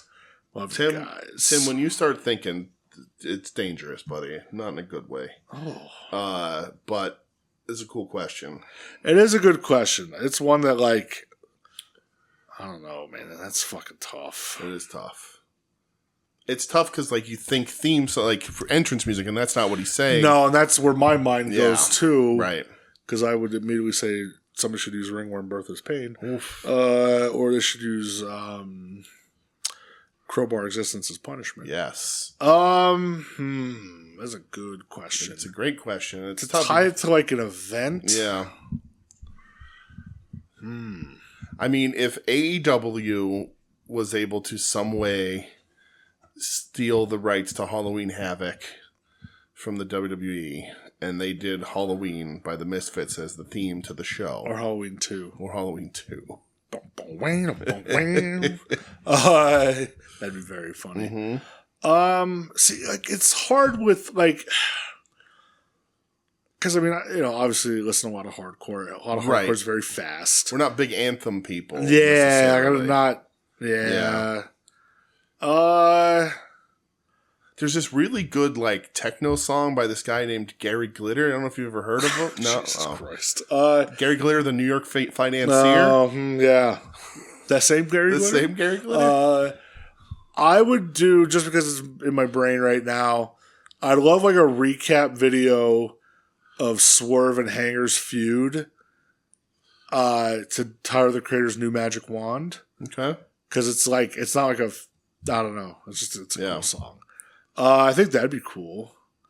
I love Tyler, the Creator. I want an Anarchy in the Arena, or what's the other one they do? Stadium Stampede. Because they play the music over it. The Anarchy in the Arena the whole time. This has been a long dream of mine. I once thought I was like, I'm going to write a movie. But I always wanted, like, the scene in, like, a zombie movie or an action movie where, like, somebody's just going on, like, a big shooting spree. Like, it's high paid. They always have a good soundtrack. And, like the zombie part where they're just killing everything. Like, there's no real stakes. It's just a big energy part in the middle. And this is really silly, but it's been in my brain since I was, like, 13 years old. So I'm going to give it to an Anarchy in the Arena. While the Anarchy in the Arena is happening, the song Wooly Bully is playing over the speakers. Fuck, all right. I'll get down with it. It's very weird, but there's something about, like, the tempo of it that for whatever reason fits, but is just, like, off-putting enough that people are like, wait, Wooly Bully? And then they go, oh shit, this kind of works. So. All right. Yeah. I like that. That is a good question, though. Yeah, it's a good question, Tim. It's a hard question. That's a hard question. Like a tribute thing. I don't know. Like, I mean, you could make like a fucking Eddie Kingston redemption arc to, like, I don't know, pick an AFI song he likes. Yeah, I think that would work. Or just do Creed My Sacrifice. Yeah. Please. Yeah. Well, Tim, thank you so much. Unless you have other answers. No, I'm good. Right. That's about it, Tim. That's a tough question, buddy. Tough question. Good question. Yeah, good job. I like that you're asking the hard-hitting questions, Tim. All right. So on this show. Wow. Let's get into wrestling. Yes. So AEW, we had 2 collisions in a Dynamite. We did double colliding again. So Collision 100. Kevin Knight versus Shelton Benjamin versus Nick Wayne. Yes. Kevin Knight pinning Shelton Benjamin kind of shocked me. This was good, though, man. Shelton kind of played like the powerhouse in this match. Shelton fucking rules. But yeah, Kevin Knight, guy's very impressive. Like him a lot. The dude has been killing it this year, really showing out. We talked about him when we were watching Collision just now. I like that he steals the pin from Nick Wayne. It's a good finish. This is the match I told you that I feel like Nick Wayne still wrestles like he's in GCW. Yeah. And I'm just like, dude, he's like, cause he does like, he taunts a bunch, and like, I like wrestlers playing to the farthest away seats as possible. Sure. Yeah. And all of that. But like, there's just something about him. I'm just like, this still feels indie to me, and you're not anymore. You got plenty of time to grow. This kid, I don't think he's the prodigy you needed to sign before he turned 18, but the kid's got so much to learn, and he's more polished than a lot of young kids are. Kid needs to grow a beard. Yeah, that'll be maybe. Who it did for Jay White's career. That's true. But the biggest takeaway from this match is that Kevin Knight comes out in his white pants, and he is full dick printed up on this entrance. Oh, you went full dick print. I was like, oh boy, you're trying to let people know. Just letting the censors know. So we don't have to talk about the match with like Mystico and Briscoe. Yeah. And them. But Mark Briscoe playing air guitar to Mystico's theme song made me real happy on the inside. I enjoyed that quite a bit. Scorpio Sky's back. Moving on. That's the same way like the opening, the Adam Cole promo in the beginning where he's like, I love all you fans. I'm like, shut the fuck stop up. It. Just knock it off. Yeah. FTR versus the Outrunners. Yes. Brother, shocked at this match. Yeah. To me, like, FTR, like, just reminded me, like, yeah, they're one of the best tag teams of all time. Yeah. Yeah. I mean, so there's no other way to put it. Because listen, 100%. Outrunners were coming in here pretty ice cold. Had some bad showings. Got bumped down, way bumped down the card. Right. And like they do this little mini feud with FTR, and it's like, dude, this match happens, and I'm like, I feel like somebody put me in a time machine, and like I'm like watching '80s Mid-South. That's when we were watching them tonight. When we talked about that collision, we were saying, I said it's like watching like Midnights and Fantastics. Yeah, and I know that's huge praise, and I know that some people see that as blasphemous, but like, dude, I loved it, man. Like, and you said, we talked about this too, but like with the Outrunners, like they were huge, dropped down. They, had that stinker with Hurt Syndicate, like all this. But like the fact that they didn't go away, they didn't mope, they didn't boo face. No, they didn't. They came out, they did the work, they got themselves over a second time. Yeah. Which I can name you 5 tag teams in AEW. Sure. That one of them just got paired with fucking Scorpio Sky again. Like, so that's really remarkable. But watching this match, there's 2 things. There's 2 ways out of this match. Either one, FTR are goddamn miracle workers. And we know they're great. Yeah. The Chowderheads, sure. But great in that ring. Man, the real shooter of pro wrestling's there. But either FTR are such miracle workers that they held Outrunner's hand through this and gave one of the best tag team matches in recent memory. Yeah. At least on people forgot about how wrestling tag team matches are supposed to be put together. Yep. And these guys are fucking doing it. Yeah. Outrunners are still doing simple shit, but their timing is good and all that. The other thing is... Yeah, no fuck-ups or anything, but like they're doing fun old school spots. They're doing blind tags and the reversals and all that cool tag team stuff. So it's either FTR or Miracle Workers, and we know they're great. Yeah. Or the other option is FTR is great, and the Outrunners focused and are putting it together. Yeah, and we'll see what happens. Yeah, I hope that's the case. They'll have to replicate it without FTR in the match. That's the way I look at it, where it's like, okay, FTR, look at their track record. Right. Look at Outrunner's track record. Like, hard to have a bad match. Yeah. So... Sorry about that. No, you're good.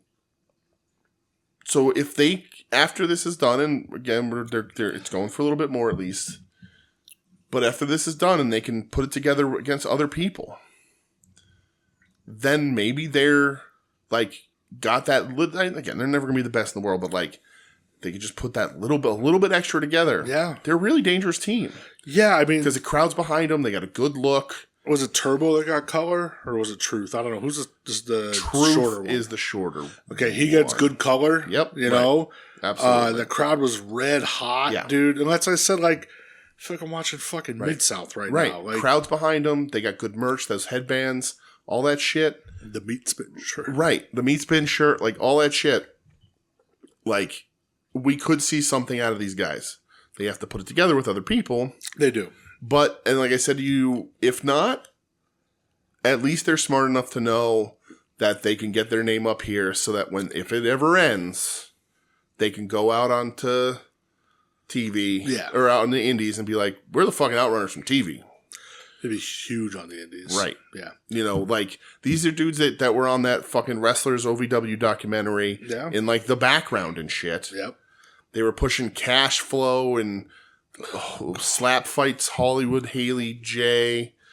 Yuck. And, like, these guys are on TV. They fought they got brought in. They had over. They got they put in the fucking work. Yeah, they did. They absolutely But now the in-ring has to get better for them to sustain it further. Because I don't think you're going to get a third chance of cooling off and coming back to where you are. No, that doesn't happen. But it's going to be out. Because I think you and I can hop in that ring right now and have a decent one with FTR. Yeah, for real, dude. So, those guys are not a great unbelievable. Not a great one, but a passable match. But a passable match. Yeah, just walk me through, brother. Yeah. So, and I just can't bump. I'm like carrying cross. I'm going to do shoulder rolls. I'll take the heat. Yeah, Exactly. That's fine. Perfect. I didn't watch anything else on this show except for the main event. So if you have anything to talk about, you certainly can. I don't have any notes on it. We had Amanata, Tay and Rosa versus Thekla, Julia, Athena, and Bane. Tay-J's 2 people. Yeah. We talked about it. They've been doing these a bunch with the women, these multi-tags, and they're fun as fuck. Yeah, like they're fun. I just didn't, Yeah. Yeah. We get the Alex Windsor hype video, and then we get Fletcher versus who hasn't beaten me, Daniel Garcia. Yeah, so this is for the right to face Adam Cole at All In. Maybe the most no question match of 2025 AEW. Kyle fucking Fletcher is a god. And this is what, after I watched this match, I left a voicemail for Final Wrestling Place where that's why I asked when he's going to be the world champ. Dude, he in this match is so fucking good. Yeah. There's at one point he after he like lawn darts Garcia into the fucking guardrail, Garcia gets colored. He starts walking the other way and he just waves at the ref. He goes, "Go check on him." Like such like a fucking old like heel thing. And then when he poses with that fan with the Fletchlight section, and he's just like, "Yeah, I see that." Like it's like this like I don't know. It's a weird like hybrid mix. I feel where he's going like almost like a new style of heel. Where it's like, yeah, he's cool. Yeah. But, like, he's still a dickhead. You don't want to cheer him. Right. Like, he's still doing enough where it's like, no, he's a bad guy. His in-ring is too good for people not to like him. Yeah. But he's doing a really good job of being a cocky dickhead. Like, he's just a cocky heel. So, like, he's associated with bad people. Callis is never going to be cheered. Yeah. So, like, he's working. It's a fine line. It's very hard because...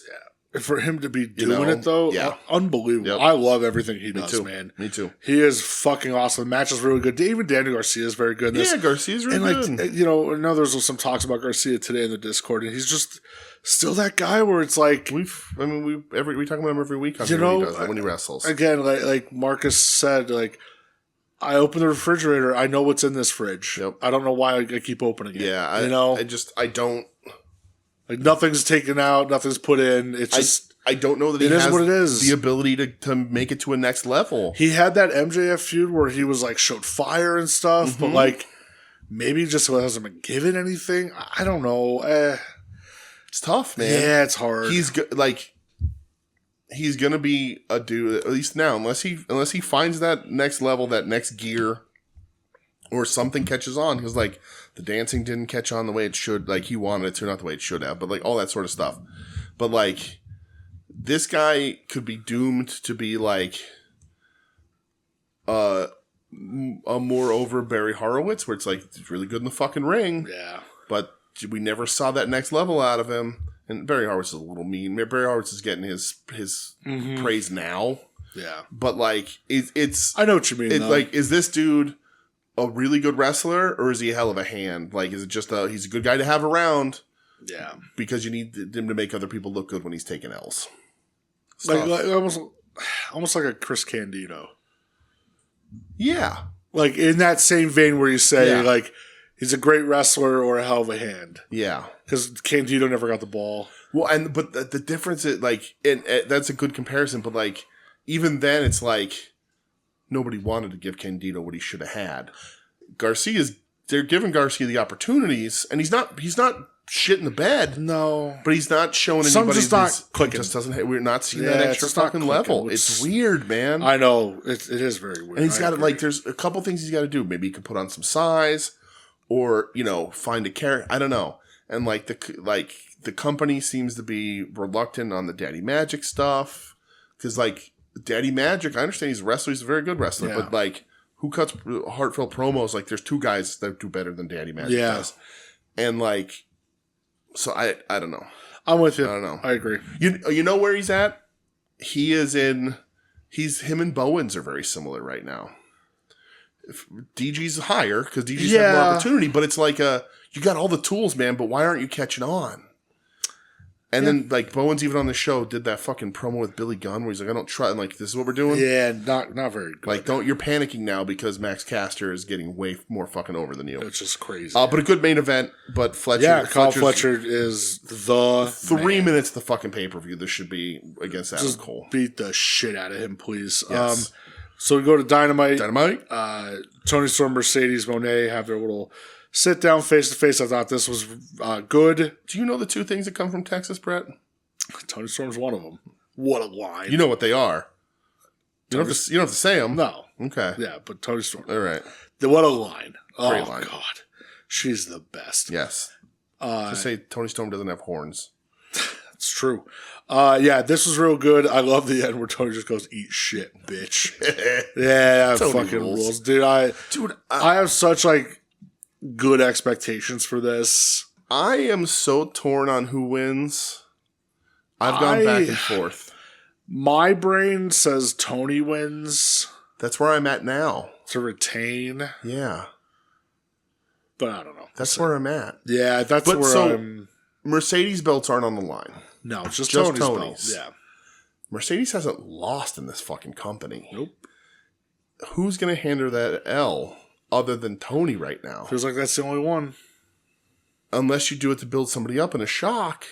But you don't seem to be doing that. The only other person, like, and we've said, who can walk in is Athena. She can do whatever the fuck she wants. Yeah. But I don't think they're going to do that. Unless you do, after this, Athena comes up and Athena and Mercedes feud over the TBS title. Right. I think you have to have... I think where I'm at now, Tony wins. And Mercedes' storyline life falls apart a little bit. Yeah, it would Starts make losing sense. some of yeah. them belts. A little bit of a underdog with Starts her. carrying red balloons to the ring, Right. you know. Right. I'll never forget that for as long as I fucking live. But she also has a lot of belts where she can go around the world and defend. Yeah, absolutely. So maybe if she loses, Takes takes a the little time off AEW. The roster's fucking stacked, so Sure we'll is, see. yeah. I go back and forth. Right now, I'm on Tony wins. I ain't mad either way. No. Little less happy if it's a double title for somebody, but whatever. You get the tag team match of Proto Sheeta versus Brody Dito. Brother. Dude, why? Like, again, another one where it's like, holy shit, this is free on TV. This fucking rocks. Brody King Brother. and Bandito What a fucking got team. to TV that day, and we're like, let's figure out some cool tag team shit, brother. Yeah. They're doing fucking timing tag team moves. They had a handshake where they were like, slap, slap, pop, pop, pop. It's ridiculous. I know, man. And like, if they're not fucking careful, Brodito is going to be a fucking thing. It should be a thing. And like, oh man, it's crazy. Yeah, this match is sick. Yeah. I love at the one point where everybody's hitting their dives and then Brody hits the dive and the crowd goes ballistic for it. Yep. Little shocked Bandito ate the pin here. Yeah. Takeshi should have pinned him too. Which, Wrestling logic says Bandito wins at the Ring of Honor show on Friday. not completely convinced, but the guy Takeshita is going to be gone for a month. It is kind of weird. Like when I saw it, I went, okay, Brody's going to eat the pin here. Me too. Protecting him. They got to start protecting him because as much as Takeshita is going to win the G1, Brody's going to win the C2. Goddamn right. Ricochet versus the Vanilla Baby. No Blake entrance Christian. for Vanilla Baby. Poor Vanilla Baby. Yep. Dwicky texted today after he watched it, and he goes, was it just me or did, like, Vanilla Baby actually look good? He's not And he talentless. did. He looked good in this match. Mm-hmm. Like, I like the spot where he like, ran off the backs at the Gates of Agony. I thought that was cool. Ricochet still, he almost made my list for, like, best wrestlers this year so far.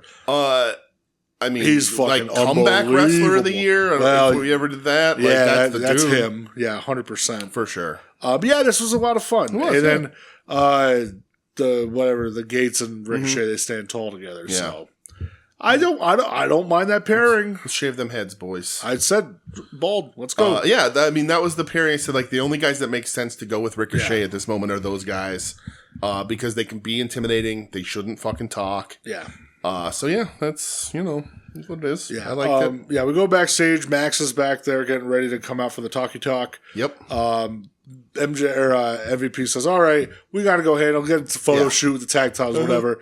They go to get the belts, and it's written on a chalkboard that, like, the Jet Speed stole their titles, so they're all pissed off. And Max is like, okay, well, I have this. And MVP goes, yeah, you do. We have this business to handle. Do you think that's now. going to be anything? No. You don't think that? I saw that and I was like, are we planting the seeds already? No, I don't think so. Or is it just a little, like... I just think it's like, shit. Right. So the talkie talk happens. Every time you say that or anybody says that, I want to say badonkadonk after it. I liked when Mark says, I already know your game plan. I know what you're going to do. You're going to bring up my brother. Mm-hmm. So just do it. Right. But then Max goes like nuclear on it. Well, he's like, I love your brother. Your brother's great. Yeah, he's like, I love your brother. I have nothing but respect for your brother. Mm-hmm. He's one of the greatest of all time. And when he gets closer to Mark, and he just goes, if he was here right now, he'd say, you should have been the one in the accident.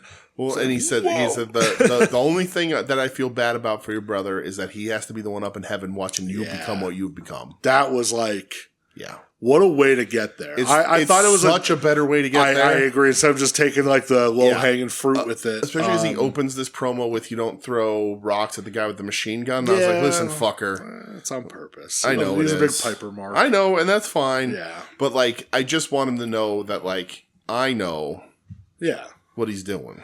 Yeah, I thought Max was really good here. I thought Mark was really good here. And I loved like when he said that, and Mark he thought he could handle it, but he couldn't handle it. Mm-hmm. He tackles Max, starts beating him up, runs him out through the arena because the Hurt Syndicate comes running out, and they get jumped by Jet Speed with those tag titles. In their street clothes with the tag titles. Yeah. Basically made my fucking night, man. Dude, that was great. Dude, So even smart. MVP gets the shit kicked out of him. I even like where like Shelton's fighting back, you know. Mm-hmm. But like then again, they get the better of him. They laid Bobby then, with help. Yeah, well then Christian and Kip Sabian and Nick Wayne went out and they beat the shit out of the Hurt Syndicate. Yep. They hit Bobby's knee 3 times with the concerto. And it was like, okay, it just took 5 dudes to take them out. Like, that's the way it should be. And getting jumped from behind with weapons. If you want Jet Speed to win the titles at the pay-per-view, which some people think is going to happen, maybe not. They're in a good place where I don't know. Yeah, I don't know. But Bobby comes out with his whole fucking leg wrapped. And then you're like, how did tiny little Speedball beat this man who is a giant and a legit fighter? Like, well... Yeah, there was a weird online discourse about if Speedball Bailey could take Bobby in a real fight. No. I was like, guys, knock it off, please. I understand. Well, he knows Taekwondo. Yeah, so? Right. Like, I understand that Speedball is a martial artist. Yeah. And that gives you an advantage in the fight. Sure. Not when you're outweighed by 200 pounds and the dude's also a real fighter. 100%. Like, Powerhouse Hobbs? Maybe. That's size alone, right? Bobby fought people for real too. Yeah, Bobby's a legit motherfucker. Right? Like Bobby's an actual fighter and a tough guy and fought good fights. Like, you know, like Bobby would grab Speedball by the chin and tear his spine out with the head. Like, it's just what it is. It'd be cool to see. So, Megan Bain wins the 4-way for the number 2 entrant into the Women's Casino Gauntlet. Mm-hmm. It was her versus Queen Aminata versus Tekla. Tay Mello. Yeah. I thought Megan Bain did a good job showcasing her just being a powerhouse. She was like a murderer. Yeah. Queen Aminata and Tekla. Let's just make this happen every week. They are doing these multi-women matches every show. Yeah. And every show, Bain looked great in this match. Absolutely. Every one of these matches is stolen by Aminata and Tekla. Yeah. Like, they had that one interaction, that one match, and it got a ton of heat, and, like, they played it, like, Aminata was like, you'll never fucking know. Yeah. Like, you know, they went at it so well, it seems real to people. And here's how I feel about Aminata. We've been Aminata fans for a long time. When she first debuted, I was like, there's something here. She's in this spot because the hater getting hurt. Yep. She's taking complete advantage of it. It's awesome. She's been great. Gonna paraphrase once great boxer. I'm gonna say, in regards to Aminata, everybody has a plan. Oh, they're going to say, I'll fuck you till you love me. Oh, Jesus Christ. All right, sorry. She can. Aminata, everybody has a plan until Queen Aminata kicks you in the face. I also thought you were going to say, if you're not excited for this fight, then you got a big dump in your pants. Sorry. Cold Stone, Steve Austin. she boots people in the face. Yeah, and like she's awesome. I don't know if it's done on purpose or not, but it seems to scramble and throw people off for a second. Yeah. And then, but now Tekla's just like, we're just going to fight the whole time. Well, yeah, because even after the match, Mega Man wins, commercial break, you come backstage, and Tekla's about to get interviewed, and Amidon just storms in, and they just start beating the shit out of each other. Great. It's great for both of them. Like, it's like one of those where it's like, if I see you, it's on site. Yep.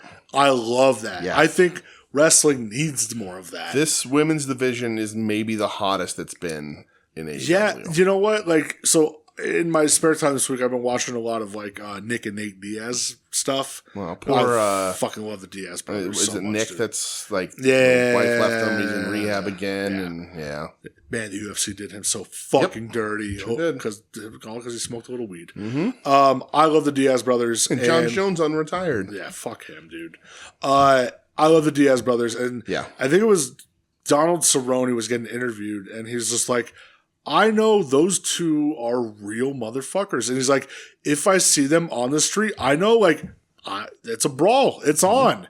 And it's like, I love seeing that with Amanada and Tekla. It's where it's, if I see you, we are throwing hands. Yep. There's no talking. It's just, it is what it is. It's going to happen on Tuesday. I don't care if I see you on a Thursday. Doesn't fucking matter. Doesn't matter where it is, what time it is. If I see you, we're throwing hands. They both. And that's great. Amanada got this shot because Hater's out. Tekla's new to the company. And they both created a space for themselves. Love it. Because that first match that they had, that was awkward as fuck. that was just a TV match to have a women's match. It honestly was. Yep. And they threw at each other hard, and whether it was a shoot or not, or whatever, we work and we shooting. They created a space for themselves that I don't think was meant to be there. Yeah. And now they are one of the highlights of this division. They're stealing these multi-women matches every time they're fucking in them. Yeah. Whether it's the 4-way, whether it's a tag match, any of that shit. Keep it going. Yeah, there's the one pin breakup where Amanada like stomps her head and it looked fucking brutal. It doesn't need a title. No. But it's going to pay off at a paper. Like, it doesn't need a title, but it's going to be a blood feud. Yeah. What was that? I think it was your what the fuck is that called? Alexa? Cat? Oh, really? Yeah, I think she talked. That scared the shit out of me. That was funny as fuck. All right. Well, we'll keep that in. Things that I thought was another highlight. You all right, buddy? You're fucking shook. Listen, I don't like fucking robots. You kidding me? That's true. Well, then why have it in your house? Yeah, that's true. Yep. See that? You can't turn it off on that thing, I don't think.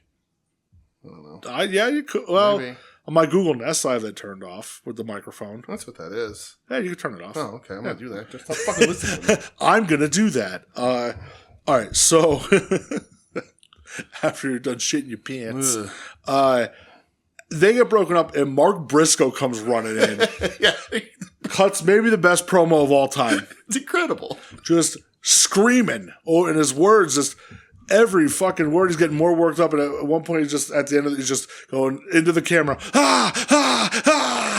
It was fucking awesome. Yeah, Renee amazing. loved it. She was so happy. She's the best, by the way. I love Mark so much, man. And we talk about him all the time. Everybody talks about him. Like, we love Mark. You can't. It's just what it is. But like, and MJF requested this program as far as we know. But like, Mark can do anything. And people were throwing around a lot of comparisons. Is he the Cactus? Is he the McFoley? Is he the Cactus Jack? We talked about it. Is he this? Is he that? Is he this? He's Mark Briscoe. It's Mark Briscoe. And if you doubted that he could do what he's doing, one, you didn't watch Mark Briscoe enough. Yep. But two, I'm glad he's also been given the space to do it. I agree. Because Jay is fantastic. But they were together. And... They ain't no joke. No. And he changed his entire life after his brother died because he's like, I don't want to be a tag wrestler anymore. And he was a singles wrestler before that. Yeah, we said, I will never work just a tag team match ever again. And like, Mark had his solo runs and his singles matches and all that. And we always say the dude's bulletproof. Right. But like, to go from a guy who's in this legendary tag team to completely shifting basically to a singles role. Yep. And now he's in a program with the top, like one of the pillars of the company. It's just wild. Yeah. and so great. And you can tell they're having fun. And because Mark is so good, MJF's doing some of the best stuff of his career. I agree with that. Yep. Samoa Joe versus Wheeler Yuta. Joe just whoops. Yeah, good match. Really, this is all set up for Yeah. you find out who's going to be the third member of the Death Riders for the trios match at the pay-per-view, and it's the Mad fucking Lad, It Gabe is. Kid. Yep. Ha ha ha! That's ha right. ha ha! Joe, ha That's right. ha! It's Madman. Enjoy it. Oh, I can't Yeah. wait to see. The whole match on Sunday. Like, I was going to text Joe during. Be like, Yeah. Hey Joe, would you watch him, bud? Yeah. All right, All-Star Tag to end the show. Yeah. Another one. Yeah, the Bucks and Moxley and Claudio Claudio. versus Swerve. No. Ospreay. Mm-hmm. These fucking things throw me off. Ospreay, Hangman, Hobbs, and Shibata. Yes. What a wild fucking pairing. Crazy team. Again, ton of fun. Mm-hmm. You know, this all is just for setup for after the match. Yeah. Swerve comes on the screen. Well, they're about to bag Ospreay and Hangman. Right. There's a They're big getting the Death shit Riders beat out of beat them. down. Yeah. The bags come out. And when the bags came out, I was like, am I about to hear... Oh, you thought Danielson. Because I was like, is this going to be a callback to build, like to tease for the pay-per-view or That would have something? been wild just a week before, or a couple days before. Right. Yeah. I was like, we're going this fucking That would've crazy? been crazy, yeah. But yeah. And then Swerve shows up on the Contron. Yeah, shows up. He's in the big fucking whatever, I don't know, wrecker. equipment thingy. Yes. He crushes the Bucks limo. Mm-hmm. He cuts the same promo that Hangman did before he burned Swerve's house down, which is very interesting. Yep. That was cool. The Bucks go running out of the arena. They're all upset. They're never going to financially recover from this. Well, yeah, because that's a rental car. The boys have to foot that bill. Yeah, that's true. That's what happens when you use real glass. Swerve stomps them, which is great. Yeah, that was a lot of fun. I hope your sport's entertained. You know, it ends where Hangman's about to hit Moxley with the buckshot. Claudio gets in the way. Hangman just levels Claudio anyway. Yep. Then Marina tackles Moxley out of the ring, which is kind of wild. Leaves the babyfaces standing tall. Hangman in the ring, closing the show, looking back at that ramp where Swerve was. I was like, all right, I like what we're doing here. Yep. Good shit. Yeah. Good go home Dynamite. Absolutely. Breaking the streak. Breaking the streak, because last week was really good too. Yeah. So that led us to a live collision. The actual go-home show. Yeah, the real go-home show. That actually, for the first time, Collision, because Collision's been go-home shows before on like a Saturday before a Sunday pay-per-view, and they've mattered fuck all. Yeah, they really did. This one matters. This one was good. The Paragon, they beat the Callis family, which was Fletcher, Rocky, and Trent. Yes. I hate that they call them RPG Vice. That bums me out. Yep. It's okay. It's all right. The thing about this match, it's all right. It's okay. Jesus. Is there's a point in this match, and I love this little shit. Like, I love. I know Ed loves Rocky Romero too. Yes, I love the mechanics of pro wrestling. But like, there's a point in this match where they have to set up a dive, and the ref needs to be distracted from the faces trying to get into the ring, so that he doesn't see the heel do heel work and whatever. And like, Fletcher orchestrates all of it. He puts the ref in position. You could see like calls for the guy to come. Like, he does all of it, and it goes off without a hitch. And like, maybe you wouldn't notice it if you didn't know what to look for. A lot of like, you know, if you like, we are like, whatever, you saw it, people, I'm sure, you know, other people see it, but like, it's just like, for a 26-year-old guy to be in that ring with veterans, be a ring general, and to orchestrate that little part, I was just so fucking impressed. And I'm like, the dude's 26 years old. He's the man. Just like, you're looking at guys who are 35 years old, as we mentioned, they were saying, I just need a little more polish. Yeah. This guy's 26, and like, he is shining brighter than the fucking sun. Yep. He's the fucking man. So, so the match was fine. It serves a purpose. Yeah. Paragon wins. So. Fletcher should 5 minutes. dog walk Cole 5 in minutes. under 5 minutes. Yep. It should be an embarrassment. Yeah. But that's what that is. Yeah. Taz is back with his little Taz illustrator, breaking down Mystico's finishing move, like the tilt-a-whirl armbar. Yeah. Core Strength Jones. Core Strength Jones. What was the other one that he said too? Oh, Tap Out City. Tap Out City. Yeah, when he gets you locked into the Fujiwara. Yeah. Tap Out City. Tap Out City. Fuck yeah. Yeah. Which leads to Mystico versus the Beast Mortos. This is okay. The crowd got weird. Yeah, I mean, here's the thing. I hate that they're trying to force Mystico's theme song outside of Arena Mexico. I love it. It's great. Like, the crowd doesn't know the fucking words, brother. Right. It ain't working. Well, don't do that. And it's not even the theme that he uses now regularly. Like, listen, they could do that, but throwback. Like, don't have him trying to play along to the crowd. Like, oh, you're singing it. They're not singing it. I like it as a theme song. They're not going to know. Yeah. I know they're in Texas tonight. I'm assuming they're all down there. Yeah. It was a gamble. They did it last week in California, though, too, where it's like, don't stop doing that. But, yeah, so the crowd loses this match a little bit, or this match loses the crowd, I should say. But it's good. Yeah. Mortos takes an L because Listen, he's taking W's off. Right. TV, You're taking W's. Yeah. Some days you just got to say, you know what? I'm not going to take this extra. I don't need the win here. Yeah. Because I got wins everywhere else, and I don't want to ruin the rest of my days. I agree. MJF gets on the Tron afterwards and like just threatens Mystico again. He's going to rip his mask off. Take all his masks. Yeah. Which I like that they're still kind of continuing that. That's cool. Max is fighting no more on two fronts, and that don't really work. Yeah. So, the Mark Briscoe promo after this, no yelling, no screaming. Yep. Just like, not deadpan, but like serious. Though. Yeah, a serious Mark Briscoe where he goes, 24 hours later and I still haven't calmed down for what you said about my brother. I thought I could handle it. Mm-hmm. I was wrong. You got me. You deserve to get your ass whooped. Yep. He goes, for my parents, my nieces, my nephews. My sister-in-law. Yeah, my sister-in-law. He's like, you deserve what's coming to you, and what's coming to you is an ass whooping. Yep. And I believed every word of it. I cannot wait till it's those two in the ring and Mark beats the shit out of him. Yeah. Oh, I can't wait. And I said to you, this needs to end on a pay-per-view and a dog collar. It absolutely. Dog collar. Strat match, something. Cage, something where you end a blood feud. That's where this is going to have to go. Yeah. Yappa Pie strap match. Hey, there we go. Papa Briscoe on a pole. Oh, all right. Punjabi prison. Yes. That's... If there's a time for AEW to come out with the Punjabi prison match, it's now. It's now. Yeah, I agree. Listen, when you have this much momentum, why not take a risk that has the potential to ruin your entire business? I agree. Yeah, sure. Let's take risks when we're hot. Yeah. Hangman Page. Yes. Goes walking backstage because they teased during the show. They're like, listen, we're going to show some footage that happened after after the show last night. Yeah, that was like Death Rider shit. Yeah, and then they teased it again. And they said, we're going to see what Hangman did. Mm-hmm. Hangman Page goes walking backstage. Somebody tries to get an interview. He goes, nope, not now. Yeah. He goes, only one person I need to talk to.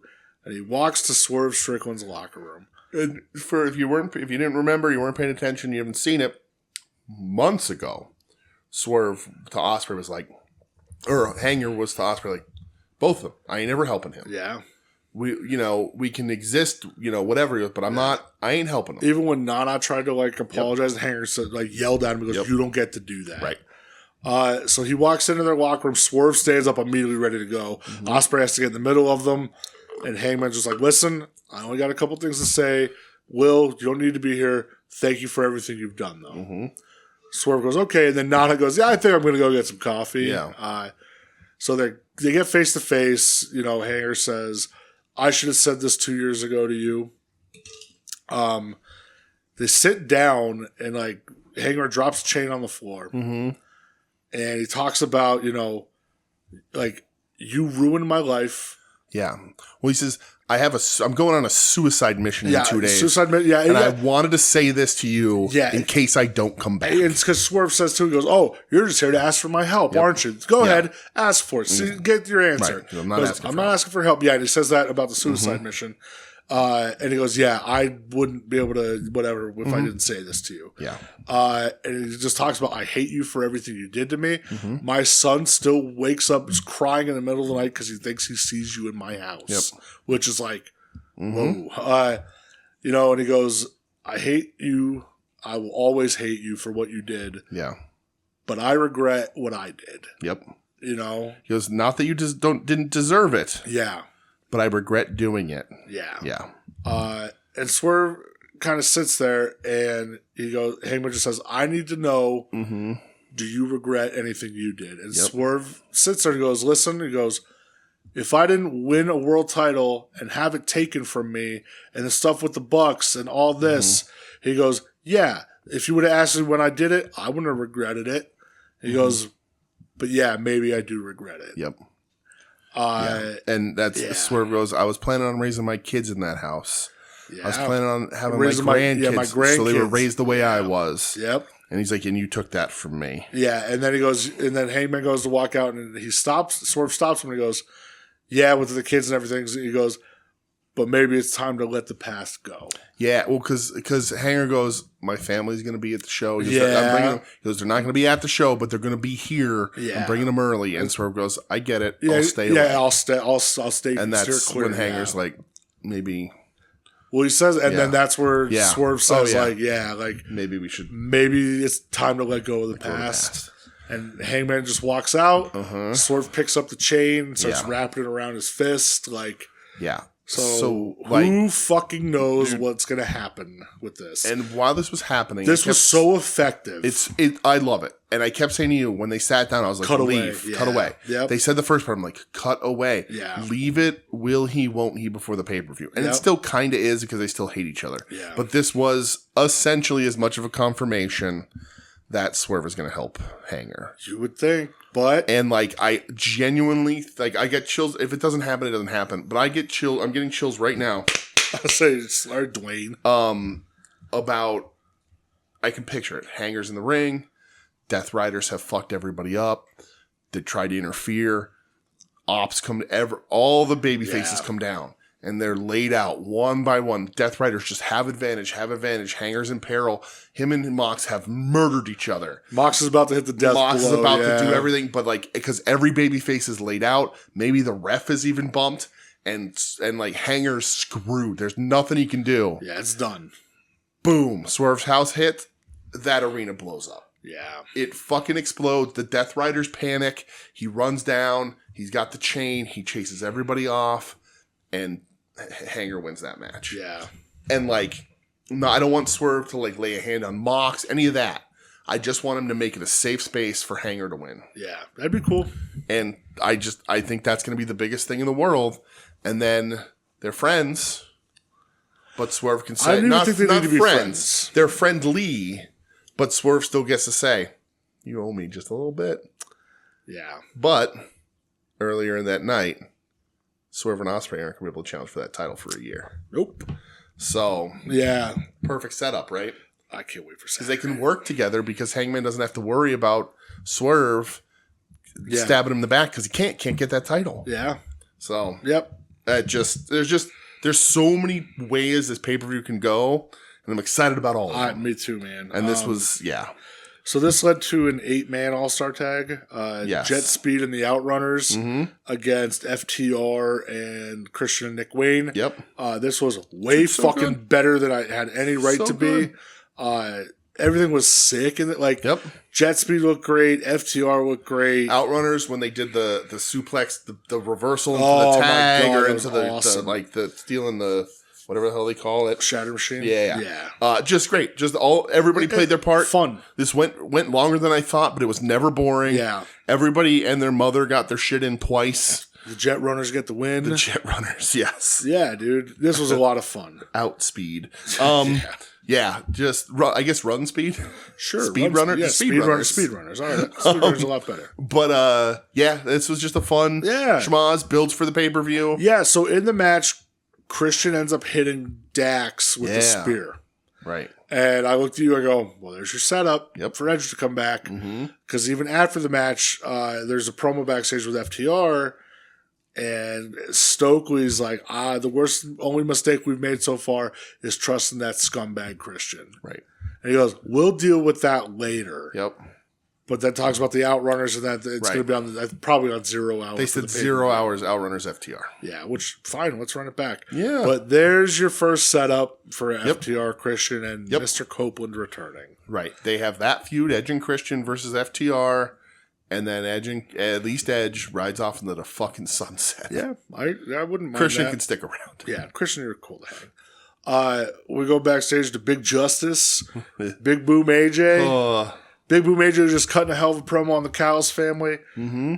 Rizzler comes in. I was shocked to see the Rizzler. I was very pumped. Yep. Rocky Romero comes walking up, looking like an idiot. And then Tomohiro Ishii and Hechicero come walking in. And they said, we're going to settle this at the pay-per-view. And who comes walking into one night only reconglomerate Mr. Kyle O'Reilly, which was fucking hilarious. And he goes, one night only, we're back.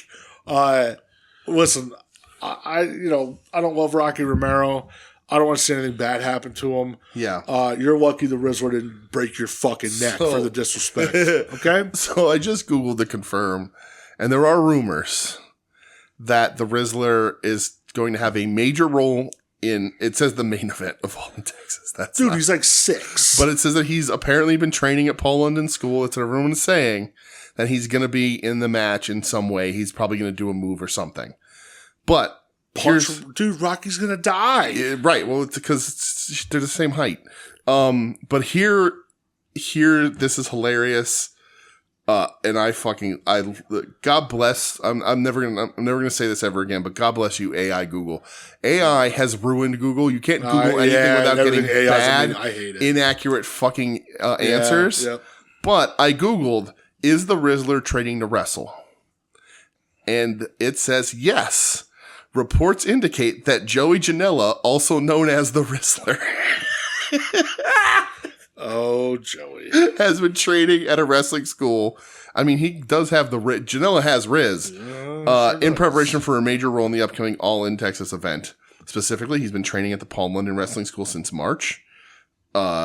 So he's like 6 years old. I know. It also says this follows reports of him being injured at the previous event, but he has since recovered.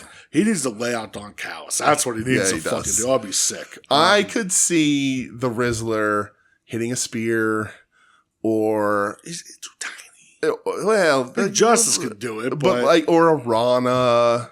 The Rizzler's going to hit a Rana. Yes, Rizzler Rana. The Franken Rizzler. The Franken Rizzler. All right. All right. Somebody one of the heels grabs Rizzler. I'm going to get him. I'm going to power bomb him. He'll lift him up and he flips him out of it or something, I can see something stupid happening. Oh, you can't hurt that little meatball.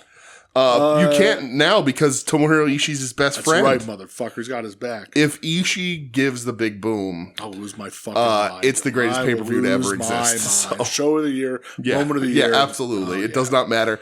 If Tomohiro Ishii, because they do the boom and he kind of looks confused. If they teach it to him and he does a big boom with AJ on this pay-per-view, that becomes my favorite WrestleMania moment of all time. I don't care. I'm subbing. It's Snoop Dogg, move aside.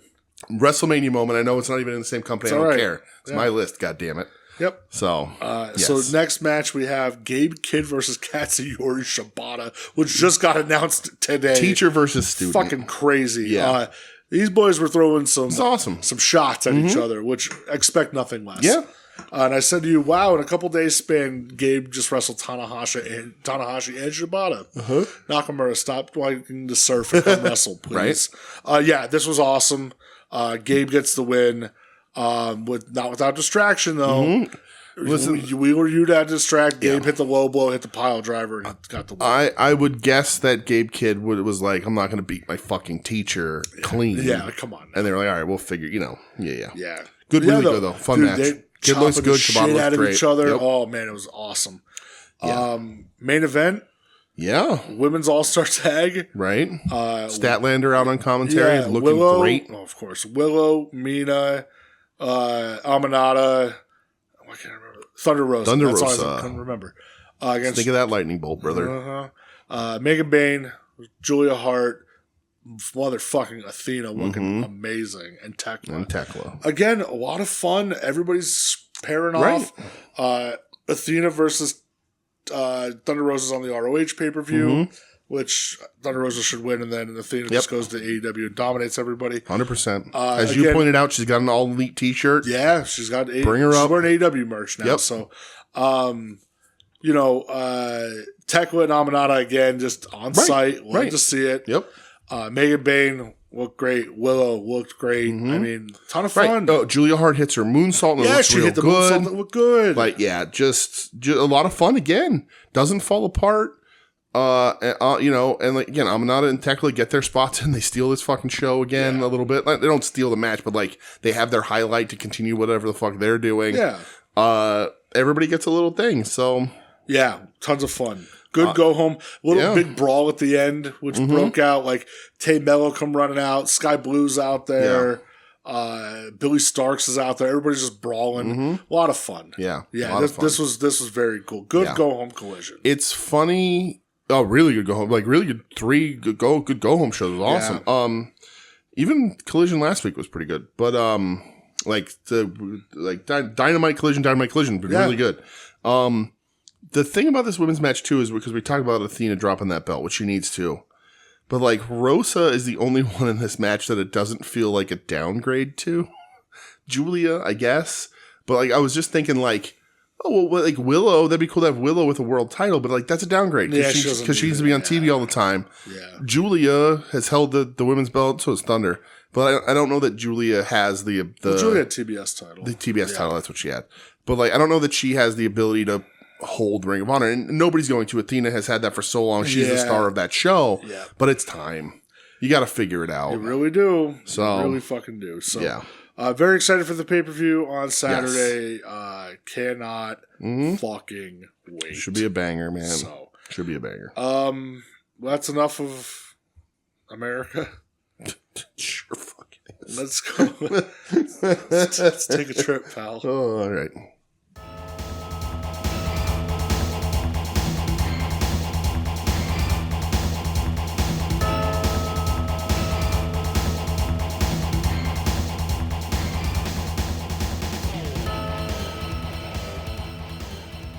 Hey, look at us. We're here. We're officially here. We are made in Japan. Yes. Made in Japan, just like Tom Waits. That's right. But before we talk about Japan, shit, we're going to answer another question. And this is from young Ed. Maybe 2 questions at this time. We'll see. It's a light question week. Just the 2. It happens. I know. It's huge. I know.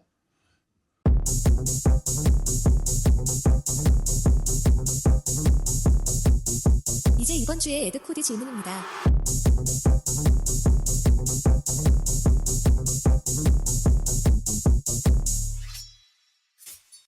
Congratulations on your panel getting approved, Ed, for Colossal Con. So he says, hey there, pals. 2-part question time. Get into it. Is that part of his question? Did I just spoil it? Could be. Well. So first part, you listen Ed, to I don't read your question before it comes on the show. Wow. You listen to Find a Wrestling Place this week? Yes. Because I want to know the same thing from you boys. If you had to book a match in honor of your fallen co-host, who's in the match? So for you, it would be Xia Li versus Queen Emanata. Oh, boy. Whew. Okay. Yeah. All right. I don't get to witness it, though? It's just in my honor? It's just in your honor. Oh, okay. Yeah. That's a shame I don't get to witness that. Well, you know. I'm already dead? That sucks. That sucks real hard. That's what I'm going with for you. That breaks my heart. No. Give me something to live for, I guess. It's all right. It's okay. Well, there it is. Queen Emanata versus Xia Li. Okay. I think that fits you pretty well. I mean, yeah. Yeah, for sure. Because they're going to kick each other in the face for real. Yeah. They're both incredibly attractive and very good Instagram follows. Mm-hmm. Yeah. That's, yeah. Let's see. For you. Current, past, present, dead, alive? Current. Can't be dead, can't be retired. Okay. In your honor, I am going... You don't get to be there to watch this, and I'm sorry. Phil getting beaten to a bloody pulp. No. Fuck. Brody King. Okay. Versus Galeno Del Mal. Fuck, man. That is my match. Fuck. Oh, man. I'm pissed. How dare you book such a good thing in my memory? Just two dudes being reckless. How fucking dare you? Galeno Del Mal doing like moonsaults and shit at like Yeah. 400 pounds. Fuck yeah, that guy fucking rocks. I love Galeno Del Yes. Mal. I love Brody. Fuck, that's a good pick. Yeah. Oh, you went with like a real pick. And just for the sake of this thing, and for Ed, I am going to bring brother Yashi to America. Oh boy. And I'm gonna do in the Ed Cody Memorial. What's it? 660? Is that the promotion he goes to? 880. The 880 puts on a Memorial Ed Cody show, and it is main evented by Brother Yashi versus Madman Pondo. Oh, it's Takeshi Masada. All right. Versus Madman Pondo. Fucking Pondo. That's just the main event. Yeah. Right. We'll book a whole show eventually, Yeah. but that's amazing. What a question. Number 2. My panel for Colossal Con East got approved. Congratulations on getting your panel approved for Colossal Con East, Ed. So now I have to actually sit down and make this fucker. Mm-hmm. Any advice for locking in and getting a thing done? It's a skill I lack almost entirely. Ritalin. I mean, I know a guy that used to do cocaine and go to the library. Right. You know they let you take books here for free? That's fucking stories. Um, Wait, I can just take this? So I also have trouble sometimes locking in. I need... ADHD, everybody. Yeah, I don't make a big deal about it either. Cry. I was like, what does that mean? Did I just insult you? Yeah, I don't remember. no, Yeah, just a big fucking loser. Uh-huh. No, I need quiet Okay. to lock in. Okay. Even when I'm reading like comics, I need quiet. Okay. I don't know. I need it Yeah. to like. I need to go like when I'm reading comics. I put my phone off lock to the, in, right? off to the side. Like I need quiet. Yeah. I'm very productive when it's quiet. Yeah. That's just my nature. I've always needed quiet. My brain just goes a million ways. So, yeah. Like you said, ADHD, you know, we're all adults. We all have it. Not that big Pretty of a much. fucking deal. Fucking fucking loser. So I'm a procrastinator with projects like that, you know, in my work. When I have deadlines, you know, I freelance, so like I have deadlines, but even when I worked in the field I'm in, there's always looming deadlines and all that. And even when I was in school, I'm very much I got a week to do this. All right. Oh, I got 6 days. Fine, I'll get it done. 5. Okay. 2 days. Right. Whatever. And then I get it done. yeah. And hit it, and like I need that, like, and it is like there's like studies about it, but like there's something about that panic energy that helps me lock in.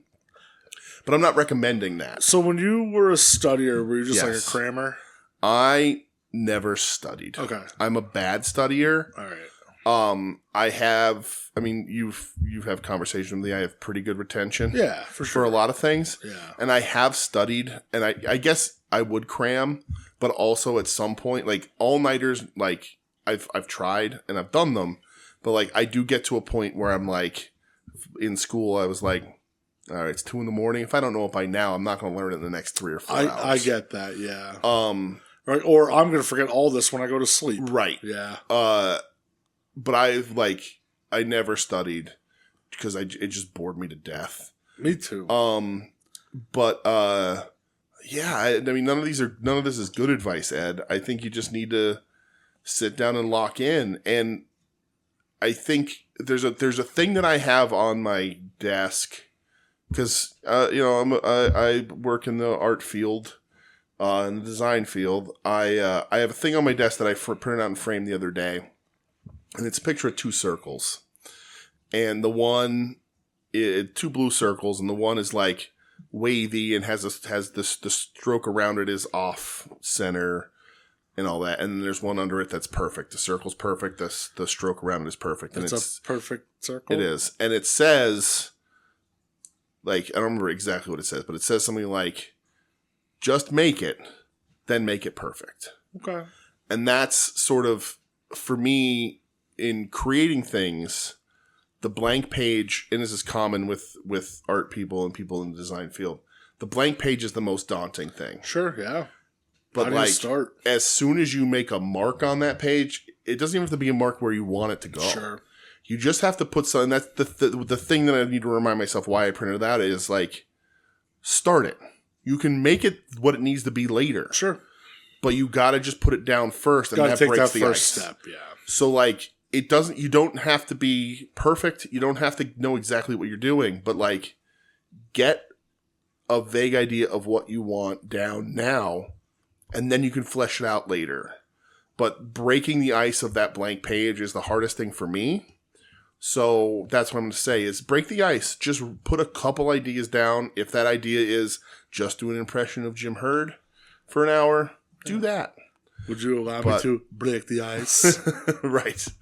But yeah, just take a chill pill. Put it down first, make it perfect later.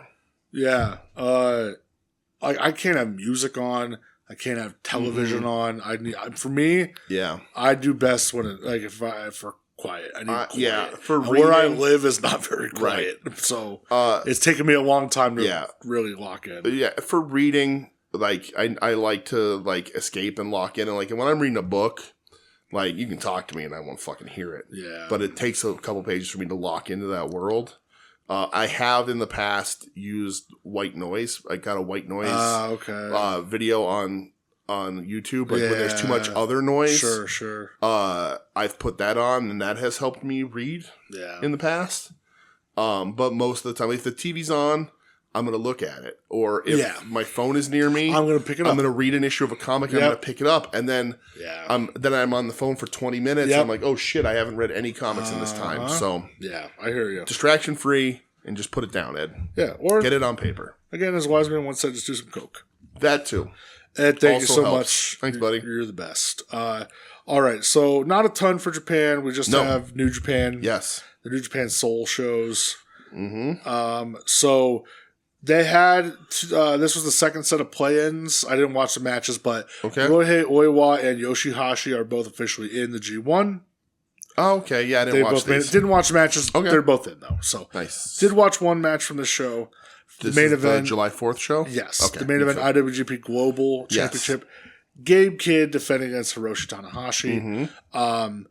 Great backstory here. And this is real. And you asked me if this is real. During the pandemic and stuff, Gabe did have a bit of a mental break. And Tana was the one who really checked on him every day and FaceTimed him every day and talked to him every day and really helped him. Yeah. So, I talked about it earlier at the end of the Gabe Kenny match from Wrestle Dynasty where Tanahashi was just crying because he's so proud of Gabe. Yes. So there's a big history here with these two. It's not, I'm not bringing anything down. This is a very serious topic, but Gabe was very open. Pandemic. Yep. Trapped. He was in Japan, couldn't go home, or whichever way it was. He couldn't travel, whatever it was. He was in Japan, and he said, he's open about this. He climbed a tall building and stood on the ledge and thought about jumping. Yeah. He was, and he ended up in getting help and being under a doctor's care for a little while. So and he's pulling the Madman stuff from that and whatever. But I was like, is this real? Is this story? And I didn't know when I looked it up. And he was in a very bad place while he was training to wrestle. He really was, man. And Tanahashi was his guiding light. Yeah. So this made the match more special for me. Tell you what, man, Tana really gave it his best here too. Super impressive. Like when he came walking down that ramp, I was like, me too. I was very creaky. But then he hit a high fly flow from the top to the outside. Dude, that was in my notes. I was like, he hit that and it was fucking crazy. Yeah, it's crazy. Gabe took all of it too, man. So the thing that impressed me the most in this match, and it's a solid match, Gabe worked Tana's speed. Yep. A lot of people, and maybe it's Tana's insistence that they go faster or they work their kind of match. Yeah. Or, they're not going to slow down, so Tana sometimes has a hard time pivoting on his foot or whatever. Yeah. And then, it makes Tana look a little bad or, a little, he's just getting into his spots in time. Gabe did not rush anything. No. He worked Tana's speed in this match. Ultimate respect for this guy, Gabe has for Tana, is what I'm saying. Didn't rush at all. He hid Tana's weaknesses really well. He did. And just like, you could tell this was a dude that was like, this is my hero. This is my mentor. Yeah. I ain't making him look bad at any point. No, in the last 3 minutes where they're just like slugging the shit out of each other, Head dude. dumps, slugging. Oh Yep. my God, it was fucking awesome. Yep, I really liked it. Gabe just wins a straight up match. Yeah. Did not cheat at all. Like, you know, a little bit like when they finally get really going in the match, like he starts stomping on Tana. Yeah. You know, like. Yeah, he's working heel. Yeah, of course, Right. but not crossing the line. He pins him and he's on the ground. He's hugging Tana. Yeah. And there he's saying something to him. Obviously, you can't see it. It's between those two. Sure. You can see Tana starts crying when he's laying on the mat and stuff. Mm-hmm. Gabe's, I'm not even call it a promo. I'll call it a speech afterwards. You know, he's cutting in Japanese and he starts talking in English and just talking about like his struggles and, you know, that man helped save my life. Yep. You know, and like that's why I will always defend this place for him. You know, because there's been like the talks of him going to AEW and all this stuff, and like he even says he's like, you don't know what's happening. You know, like I understand you may think you know why things are happening. You don't know what's happening though.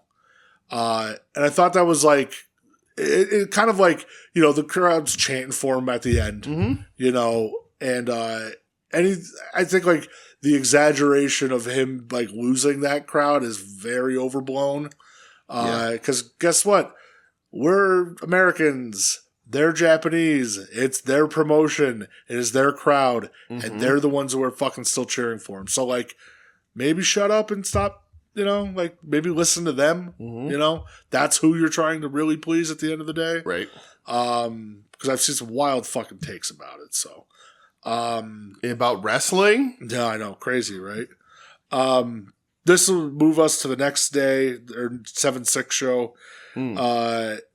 2 matches from this. New Japan Soul. Yeah, it's just the Soul Tour. Yeah. So this is where matches. it's announced Goto's officially out of the G1. So we have an open spot. And this is the G1 play-in gauntlet match. This is an audio podcast. You can't see me shaking my head, but... So the first motherfucker to enter the ring. The fucking Lone Star Cowboy. The Tin Star Cowpoke. Chase Owens. Dude, who fucking wrote this shit? Who approved it? He looks like such a fucking dweeb. Dude, who told him this was okay? Dude, he looks like even, like, I looked at him and I go, oh, you just want to wrestle in jeans. That's all it is. You can't wear tights anymore. Yeah. You want to wrestle in jeans and cowboy boots and like Dude, a shitty cutoff shirt and your bandana to hide your receding hairline. Brother. You look like shit. You have your little star fucking belt buckle. You look like an asshole. Your music sucks. You suck. Fuck you. Dude, I can't. So I texted you, I said, you watch this match. And you're going, oh shit, it's a gauntlet. I said, it sure is. I had no idea it was a gauntlet. So I thought for sure that it was going to be a 4-way where Chase Owens gets beat up and then the good wrestlers get to it. Because the second wrestler to enter this match is... I ain't done with Chase Owens yet. Well, but the second wrestler to enter is Satoshi Kojima. One of my favorite wrestlers of all time. You saw the man shot for Jesus. I met this man. I love this man. Yeah. One of my favorite, if not my favorite tag team of all time, Tenkoji. I love Tenzan. I love Kojima. Kojima. Lariat. I love him. And fucking Chase Owens comes. Like, they must not have mirrors. Was this Kirk? And it was, right? Yeah. They must not have mirrors backstage, or at least they turned them all around. They're playing a prank on this guy because he looks like dog shit. Looks like a doofus. Toby Keith looks better now. In my notes, I have written Chase Owens is the dog shit worst. He's carrying a fucking branding iron. Sure is, man. You don't own a ranch. Well, the only ranch that you're a part of is all the ranch dressing you keep pumping into your fucking belly. dude, what if he comes out and says this character is in tribute to Terry Funk? As I will show you my notes, which says Owens is carrying a branding iron. I'll fucking kill him. Allegedly, YouTube terms of service. And then it says, fuck you. You fucking fuck. Fuck. What? Why, man? Because he pins Satoshi Kojima. Sure does. After hitting maybe the worst V-trigger I've ever seen in my fucking life. Pinned a Triple Crown champion. Former IWGP Heavyweight Champion. Tag team champions in both companies at the same time. One of the single greatest wrestlers of the last 20 years. The man, leader of the Bread Club. One of my favorite Japanese wrestlers of all time. Yep. Loses pinned by Chase Owens. to Chase Owens. Now, I understand that Kojima made a vow to not be in G1s anymore. He didn't make a vow to lose to Chase Owens, though. He's not taken, nor should he. No. This is one of those should have went into business for yourself, Koji. What are they going to do? 100% should not have happened. Yep. The fact that instead of Satoshi Kojima and Tai Chi having a few minutes together, we have Chase Owens and Tai Chi. Come on, it's a Lone Star Cowboy. It is the Tin Star Pew, Cowboy. pew, pew. No. Bang, bang. No. And then House of Torture jumps Tai Chi on his way to the ring. Sure did. Which Ishii comes out to save his new best friend Oh, and it tag made team me partner. so... Dude, Ishii's like... His heart's there, man. I feel so happy for him lately. Yes. He's experiencing emotions. But when House of Torture jumps Tai Chi, I'm like, this is how they get it so that Tai Chi can lose to Chase Owens. And I'm going to have a motherfucking heart attack. The text that I got from you when he pinned Kojima, you're like, did I just see this? Did I really just fucking watch this? Because I know that Tomohiro Ishii is not winning this match because I know that he likes the summer vacation in AEW. Of course. He likes It's what he likes to do. He should be in the G1. This match proves that he should be in the G1. He's hanging with Big Boom AJ and the Rizzler now. But that's fine. That's like being in the G1. Yeah. He's going to get the Riz. Yeah. But I was like, you motherfuckers are going to have House of Torture also cost Tai Chi this match to Chase fucking Owens? And then Chase Owens is going to be Ishii and Chase Owens is going to be in the fucking G1? I am going to I'm going to unalive somebody and it's not going to be good. And it's going to be Chase Owens, not somebody. It's going to be fucking Chase Owens. Allegedly, YouTube terms of service. You're saying that. Sources say. But thank God. Yeah. That Tai Chi does not lose to Chase Owens. Dude, when I was watching this match, when Chase Owens pins Kojima, I just started giggling because I was like, oh, DJ's going to fucking flip. Oh my God, I was so mad. Yeah. But I was so mad. He does, Tai Chi beats him. He does. And we do get that fucking Tai Chi versus Ishii. When this happens. This is why I said to you, you're going to shit, then you're going to piss. Right. Like, this match has a match rating on Cage Match of a 7.95.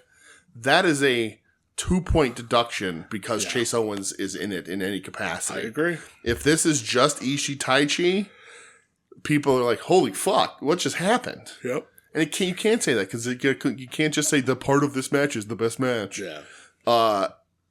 It's incredible. It's such a good match that, like, if you were to show that to people, you go, Chase Owens was also in this match, you're going to be like, what? It rocked. It had everything. It's incredible. It felt important. Yeah, I agree. They murdered each other. Yep. I think both of these guys needed to be in the G1 because Will Cosplay is in this fucking G1. It's a fucking joke. There's House of Torture people, like, evil, like, just... I know that Ishii's not going to win if he's in the G1. But he's going to help people look better and have consistent matches. Yeah. Tai Chi has a really strong chance of doing that. Tai Chi, since he's taken Goto's place, might win some matches. He might. He gave that speech afterwards because he wins, and he's like, I'm going from last to first. You're going to see this performance. Dangerous But team. him and Ishii fucking rule. Yeah. This match is going to be better than half of the matches in this year's G1. I agree with that. They fucking killed it. Yep. I agree. Yes. Yeah. And this will remain, and it is right now on Cage Match, the highest rated match of Chase Owens' life. And he had literally and it has nothing. It's in fact a detriment to this match. Oh, he's it will remain the highest rated match of his fucking career. Yeah, he will be able to coast on it and say, I was in like a 4.5-star match or a 4-star match with Tomohiro Ishii and Tai Chi and Satoshi Kojima. And on paper, they're going to be like, holy shit. Yeah. And if you watch it, you're going to be like, what a shitbag.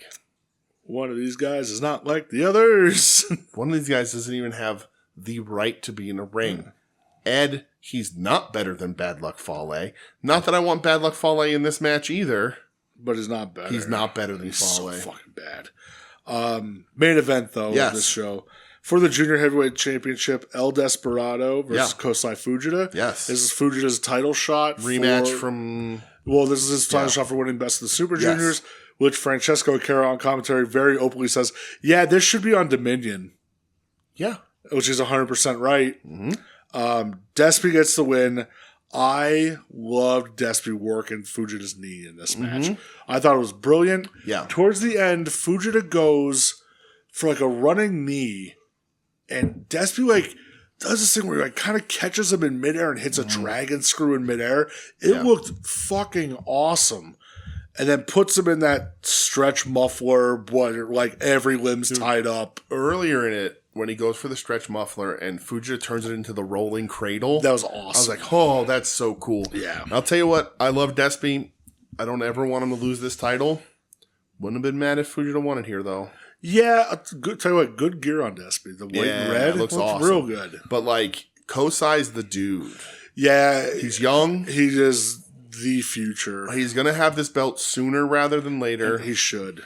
This wasn't as good as their match earlier this year. I agree with that. But still really solid. Yeah. Should have been on Dominion. And there should have at least been talks of Kosai winning this match. I think it would have gotten a good reaction. I agree. I get it. Despy's the fucking dude. Yeah. I want him to have a longest run as possible. But I still think even when it comes time to beat him, it's got to be Kosai that beats him. I'd agree with that. Yeah, there's nobody else in that junior. Nobody else there that could beat him right now. You know, there's other talented wrestlers, but like they've all been there, done that. Like, yeah, Fujita should be the one to beat winning the Super Juniors is great. Big step. Next step's taking the belt. Yep, I agree with that. Yeah, though I thought this was awesome a very very fun match. Yeah, as well, and Despy's just super fucking impressive. Yeah, but Kosai's the other dude. He's super young. So yeah, I agree. He's like early 20s, right? He is. I think he's like 22 or 23. I should know. I taught him how to spell. I was going to say you taught the man how to write incorrectly, but I taught him. Well, 22. Yeah, I don't know about you. He was born after I graduated high school. That's terrifying. So that scares me. July 14th. His birthday's in a couple days. Oh, he'll be 23. Happy birthday, big guy. Yeah. All right. What were your favorite matches from America and from Japan? I mean, I can't fucking do it. If that's your favorite fucking I can't do it. I can't do it. I wish people could see the look on your face. I can't do it. The pain. I can't do it. The back half of the match is some of the best wrestling of the week, but I can't do it. No. I'm not gonna. I can't let it fucking happen. So it's got to be Tanahashi versus Gabe Kidd. I can't. Never, ever, ever, never, ever, ever, ever, ever. Is Chase Owens ever going to be in a match of the week? That back half is great. If this was a match where it was like the final two in, then have an official singles match and the bell rings again, that's different. Yeah. But I can't do it. It gets points knocked off because Chase Owens was in it and he fucking stunk it up. Oh, he's so bad. So Tana Kid and FTR Outrunners. Same. By far, yep. dude. Same. All right. Perfect. That tag match. Go and watch that fucking tag match. I'm not fooling you. Yeah. We ain't tricking you. We ain't doing some shit. It's a really, really good fucking match. Really, really good. I agree. All right. Did you buy anything? Nope. All right. I bought one of my nephew's birthdays is on Tuesday, and he likes Cody Rhodes, so I bought him a Cody Rhodes action figure. Nice. And then I bought myself, because it's on sale on Ringside, the Jack the Ripper Sting figure. Nice. So I was like, you know what? It's Sting. Yeah. I fucking love Sting, so why not? Love that man to death. I didn't buy anything else. I guess that's it. All right. That's it, brother. Yeah, well, next week we'll obviously be talking the pay-per-view and everything. Yes. All in. The G1 stuff we'll be talking about next week as well. well. The bracket has been made. Yes. It's been posted in the Discord. I will be posting it on broader social media. Yeah. I apparently there's this guy who does a lot of analytics and does his own G1 brackets who was blocking me on Twitter this week. I saw that. For just because over the definition of the word unify. Mm-hmm. So that's fun. I guess he's a Voices of Wrestling guy. Who knew? I don't know if not. But I'll have the bracket up. I added the dates to it to help with a little I like strategizing. that. That's cool. Decided to take that little jump this year to help everybody out and or help people dethrone Timsy because Timsy's defending his honor. Right? Or was it Marcus? Then Marcus can repeat. We're good. Jesus. Listen, we'll talk more about it. There will be a little prize pack. There will be. We'll figure that out. And if I can convince her, and I know it makes for a long show, so I will timestamp it. As of right now, the World Rumbler has agreed to come on next week. You better hope it's not a collision on Thursday next week. I know. And do her picks via look of the wrestlers. Which it's always a good time. I've never seen this man before in my life, even though she's seen all of them just about. Every single man she has seen. So, but we'll do that. We'll go over our picks. I'll post it. Get your picks in by, I'll say recording time. So by 9 o'clock next Thursday to us. But when I post it, I'll put all that stuff. But when I post it, at odds at wrestling. Email it to at odds wrestling. Let them figure it the fuck out. WeNeedWrestling at gmail.com or on social media. You can DM it to us if you want to be a part of it. Fill it out. Send it to us. And I will do my goddamn best to keep track like I did last year. Keep track of yourself and you could submit. We'll try and keep track. Yeah. But submit them, and then, because we'll at least check them at the end, but we're going to do our best to keep track for everybody. Absolutely. And see who's in the running, and there will be a prize pack. Nothing major, but something. We'll figure it out. Ask Marcus what he got Depending on the person who wins, we'll try and tailor it towards you, to you. Yes. Specifically, if we know you and all that kind of shit. But that'll be out. So check us out on social media at We Need Wrestling. Across all social medias, it'll be posted there. If you're in the Discord, it's in the Discord. I'll probably repost it. It's just A bracket and A block and B block. Yep. The semifinal, quarterfinal, finals is going to be used for tiebreakers, starting with picking the winner. If people have two different winners and it's a tie, the person who picked the right winner wins. Sure. And then we go backwards if we need more tiebreakers, so on and so forth. Absolutely. So that'll be next week. Yeah. But because the G1 starts on the 19th, I think Saturday.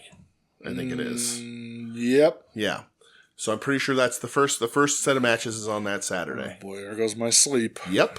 All right. So get ready. G1 season's super busy on this show. Episodes get longer. It's my favorite time of year. So and New Japan's got a lot to prove. So yep. See what happens. But like I said, at We Need Wrestling on social media, WeNeedWrestling at gmail.com. WeNeedWrestling.com to find the show. We're on Spotify, Apple, all that shit. Is that my Doom shirt? Huh? Is that my Doom shirt? It's great. Thank you. Only Doom can save us. It's a cool design. It is. It's nice. I was just looking down. I'm like, hey, that's real cool. We're a proud member of the Soon to Be Named Network at STBN Network on social media. Soon to Be Named Network.tumblr.com. All the shows are compiled there. Found a wrestling place at Odds with Wrestling. Longbox Heroes. Longbox Heroes After Dark. Our other show, Sentai Sleaze Ranger with Ed. Profane Argument's still around. You can find the old episodes of Puzzle Warriors 3 and Wings on Wings and everything else. So check all that out. Check all them out. We'll be back next week with probably another long episode, but I'll timestamp it out the best I can. So if you don't want to listen to G1 stuff, you don't have to listen to G1 stuff. But you should, because Michelle fucking rocks. Right. She's the best.